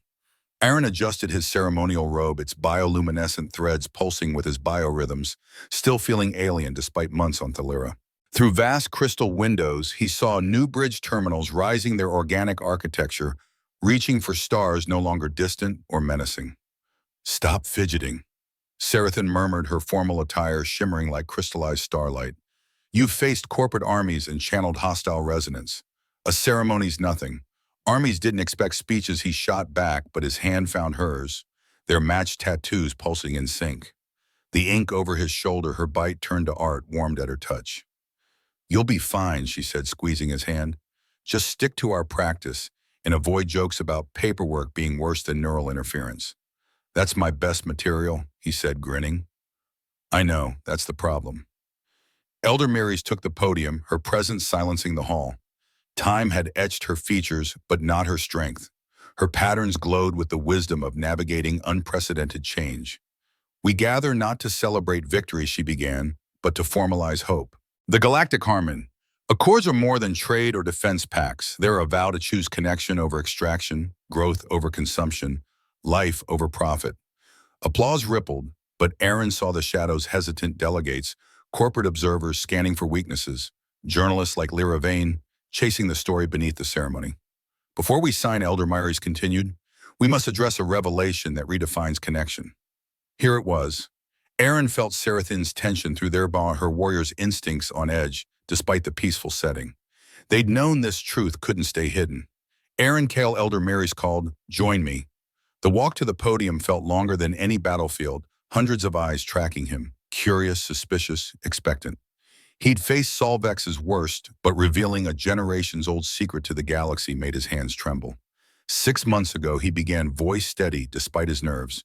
"I crashed on Thalira, seeking justice for my sister. I found a chance to build her dream bridges, not walls. But I also uncovered a deeper truth about connection." He activated a holographic display, unveiling months of painstaking work, ancient records, genetic analyses, resonance patterns spanning centuries. Thalira isn't the only world with living resonance. The potential lies dormant or damaged in dozens of biospheres galaxy-wide. This isn't evolution, it's inheritance. Long ago, worlds like Thalira sent gifts, not ships or colonists, but subtle seeds, genetic markers carried by chosen individuals, spreading through humanity and beyond, waiting for the right moment to bloom. Murmurs rose. Some delegates looked skeptical, others thoughtful. A few seemed unsurprised, as if confirming long-held suspicions. "My family carries these markers," Aaron continued. "A Lyra died chasing their origins, seeking why some humans sync with living systems, while others see only resources. The answer is simple, yet profound. We're all potential bridge builders. The capacity for true connection runs deeper than anyone knew." Preposterous, a voice called from the corporate section, not core, conspicuously absent, but a subordinate. "You're suggesting an ancient conspiracy." "No," Aaron corrected, his voice firm. "I'm suggesting an ancient gift freely given by worlds that knew a truth we're only now beginning to grasp. Isolation leads to death, but connection sparks life. Leads to death, but connection sparks growth beyond imagination." Terran stepped forward, datapad in hand, his markings alight with conviction. "We've tested volunteers from every world in the bridge network. 43% carry dormant resonance markers, not enough to consciously sync with biofields, but enough to explain why some instinctively grasp living systems while others see only mechanics. My bloodline carries these markers," a delegate declared, a woman from the outer reaches whose world had recently joined the network. My grandmother spoke of dreams where forests sang. We dismissed it as folklore. Now I see she heard echoes of what we'd lost. More voices rose, sharing family tales that suddenly clicked into place. Aaron felt the hall's mood shift from doubt to wonder. This wasn't about chosen ones, but rediscovering bonds woven into the galaxy's fabric waiting to be reclaimed. The question, Elder Mary said, reclaiming the podium is what we do with this truth. Solvex and their kind would treat it as another resource to catalog, exploit, testing bloodlines, building hierarchies, dividing us into those who resonate and those who don't. That's not what connection means, Sarathan said, stepping beside Aaron, her voice fierce yet warm. The blood bond I share with Aaron began with violence, but it grew into understanding. These markers are just potential. What matters is choosing to build bridges, not walls. Elder Mary's gestured to holographic documents shimmering with splendor. This brings us to the Galactic Harmony Accords. Not mere agreements, but a vow to nurture existing connections, to teach what can be taught, share what can be shared, and guard every biofield's sovereignty while fostering voluntary bonds. The signing stretched for hours, each world's delegate weighing not just economic and defensive terms, but the philosophical core beneath. Some signed with fervor, others with measured care. A few abstained, wary of such radical change, but enough committed, more than enough. As the ceremony ended and delegates mingled, Lara Vane cornered Aaron and Sarathan near the refreshment stations. Hell of a revelation, she said, eyes gleaming with the hunger of a story too vast to contain. Ancient genetic gifts, dormant potential in half the galaxy, this changes everything. That's the point, Aaron said, exhaustion softening his voice, the day's weight settling in. Politically, socially, maybe evolutionarily, Lyra pressed. What happens when testing for markers begins? When colonies see higher percentages? When corporations try to weaponize them? That's why the Accords have safeguards. Sarathan cut in. Testing is voluntary results, private unless chosen otherwise. Any attempt at marker-based discrimination means expulsion from the network. Pretty words, Lyra said. Will they hold? They will, Aaron said with quiet resolve. The alternative is a return to extraction and death. Most worlds have seen enough of that, and those that haven't. He gave a grim smile. The network's proven it can defend itself, Lyra scribbled on her pad. On defense, any comment on rumors Varancor's gone underground that Solvex is turning militant? No comment, Sarathan said, her tone flat. But the bridge network stays vigilant against all threats, corporate or otherwise. Right, Lyra said. I need to file this story. The galaxy's waiting to hear about its hidden heritage. She paused. For what it's worth, Lyra would be proud. You've built what she dreamed. As Lyra left, Aaron and Sarathan slipped to a quiet balcony overlooking Thalira's forest. The sunset painted the canopy in impossible hues, the bridge network's distant hum, a subtle harmony in the air. Did we do the right thing? Aaron asked, voice low. Revealing the markers might spark more chaos than it solves. Truth always stirs trouble, Sarathan said, leaning against him, their warmth pushing back the evening chill. But lies breed worse, just slower. Better to face the storm head-on than let it fester in shadow. When'd you get so philosophical? He teased. When a certain engineer crashed into my world and upended everything I knew about protection and purpose, she said, her smile soft. Though I still say biting you was entirely reasonable. Never said it wasn't, he replied, grinning. Just painful. You recovered well enough to turn pain into art. Her fingers traced his tattoo through his robe, a gentle touch that warmed the mark. Though I still think you should have let me add more flair. It's perfect as is, he said firmly. A reminder of where we started and how far we've come. They stood in companionable silence, watching the forest's bioluminescence awaken with night. Through their bond, emotions flowed: satisfaction at the day's triumph, concern for future trials, and beneath it all, the steady glow of a partnership born from unlikely roots. I need to tell you something, Sarathan said finally. The mothers offered me a new role, ambassador guardian for the bridge network. It means traveling, forging connections on other worlds, being away from Thalara for long stretches. Aaron's heart tightened, but he kept his voice even. That's an incredible role. You're perfect for it. You balance the warrior and the builder. I haven't accepted, she said. Why not? She turned to face him, eyes luminous.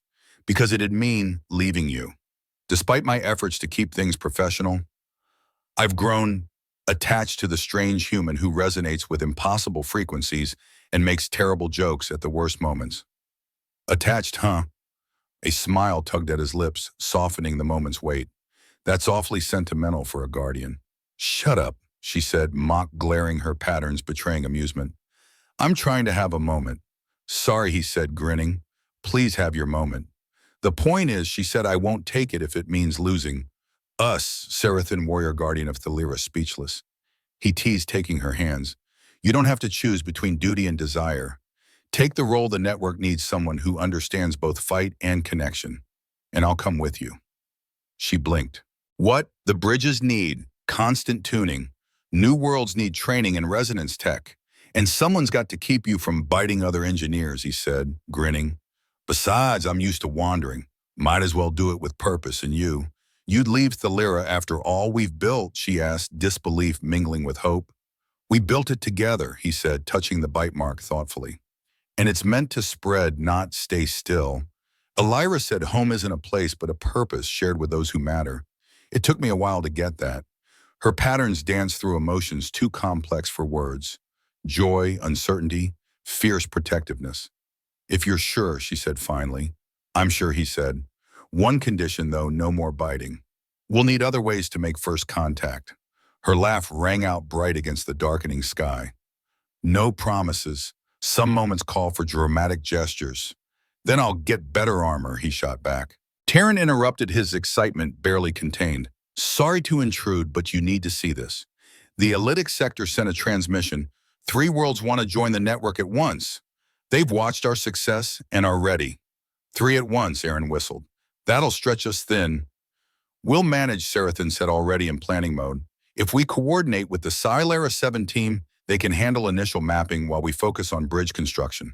I've run compatibility analyses. Taryn added, his markings vibrant. All 3 show strong integration potential. One even has records of ancient proto-Elythi contact, more genetic markers in their population. More markers, Aaron asked. It's like the galaxies remembering how to connect. Taryn's enthusiasm was infectious. Exactly. The patterns everywhere now that we know to look. They spent an hour diving into data planning, 3 new bridges, hundreds of technicians to train thousands of lives to change as planets relearn their songs. It was daunting, exhilarating. As the session wound down, Elder Marys appeared at the balcony. I thought I'd find you here, she said. The reception's ending, but one matter remains. She produced a crystalline device pulsing with soft light. Aaron Kale, for your service to Thalira in the Bridge Network, the Mothers grant you a rare honor, a heart crystal attuned to your resonance. Wherever you go, it'll guide you back. Aaron accepted it with trembling hands, its warmth sinking with his heartbeat. Thalira's consciousness no longer alien but welcoming. I'm honored, he managed. Though I'm not sure I deserve. Deserve isn't the word, Elder Marys interrupted. You've earned it through choice and action, as has Seraphim, who'll need her own crystal as our voice among the stars. She offered a second crystal flickering, Zadi the Seraphim's biorhythms. Ambassador Guardian Elite, a fitting title, don't you think? You knew I'd accept, Seraphim said, taking it. I knew your purpose would align with your heart, Elder Mary said, smiling. You leave for the Elytic sector in 3 days. Prepare well. She left with her usual dramatic flair, leaving them with their crystals and the weight of change. 3 days, Seraphim mused. Not much time to wrap up 6 months of work. We'll manage, Aaron said. We always do. He held up his crystal, its light dancing across his palm. One thing before we dive in, what about that tattoo I planned for you, the one you called mysteriously secretive? Her curiosity sparked despite her casual tone. Yes, finished it last week, he said, grinning. Taryn helped with resonance reactive ink. It's ready when you are. What's the design, she asked, intrigue breaking through. You'll see, he said. Flame patterns that shift with your emotions, a small bridge symbol linking to mine across any distance. Too sentimental, perfect, she said softly. Tonight, if you want a pre-departure ritual. Or call it what it is, she said, stepping closer, their bond humming. A promise. That evening in their shared dwelling's quiet, Aaron applied the resonance reactive ink to Seraphim's collarbone, flames dancing with her breath, entwined with delicate bridges, pulsing in time with his own tattoo. Does it hurt? He asked, focusing on precision. Less than biting, she teased, then gasped as the ink bonded with her biofield. Oh, that's intense.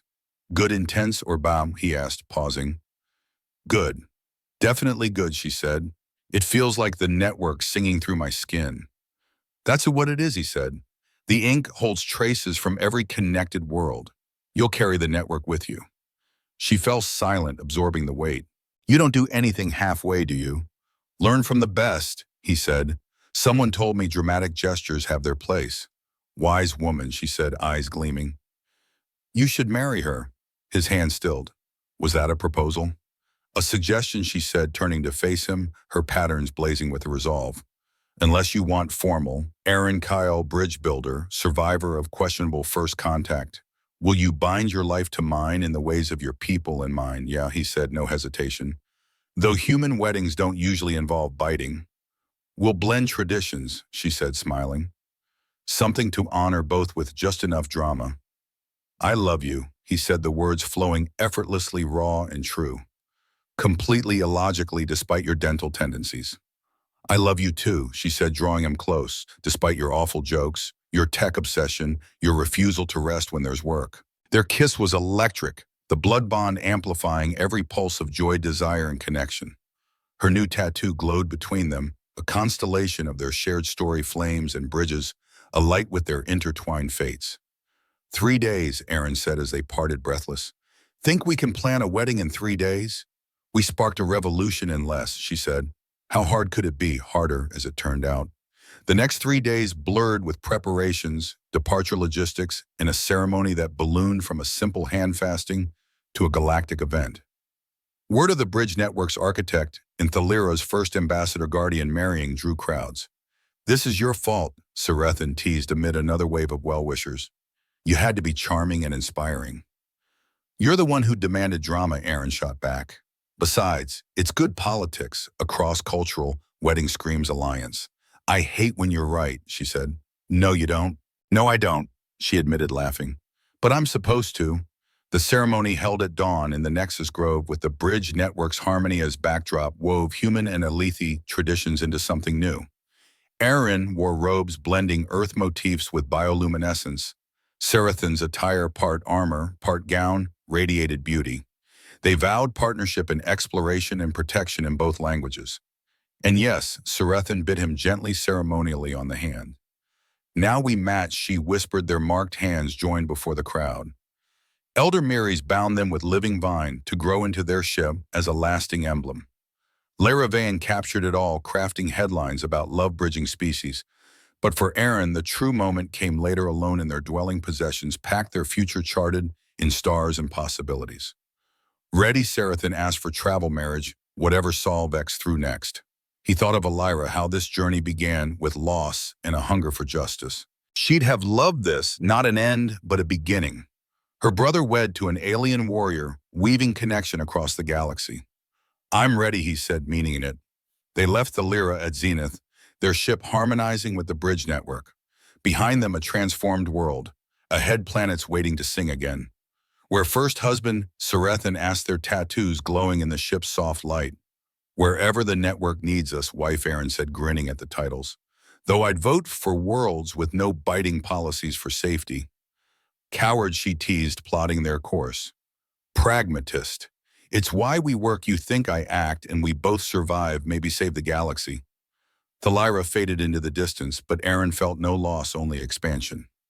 Home wasn't behind them. It was in their bond, their shared purpose. The bite that began as violence was now connection. The quest for justice, a creation of something greater. The galaxy awaited vast with promise. We never designed that wedding tattoo, he said, as hyperspace blurred reality into light. Next planet, Sarathan promised, her hand finding his. Something to show how a bite becomes a bond, a scar turned to art. Exactly, he said. It's what we do, take damage and make it beautiful. The ship sang agreement, carrying them toward the unknown. Behind, the Bridge Network pulsed with life. Ahead, a future to be written in resonance and improbable love. It was Aaron thought the ending Elira would have wanted, not an end, but a transformation, wounds into wisdom, isolation, into connection, two souls finding home among the stars.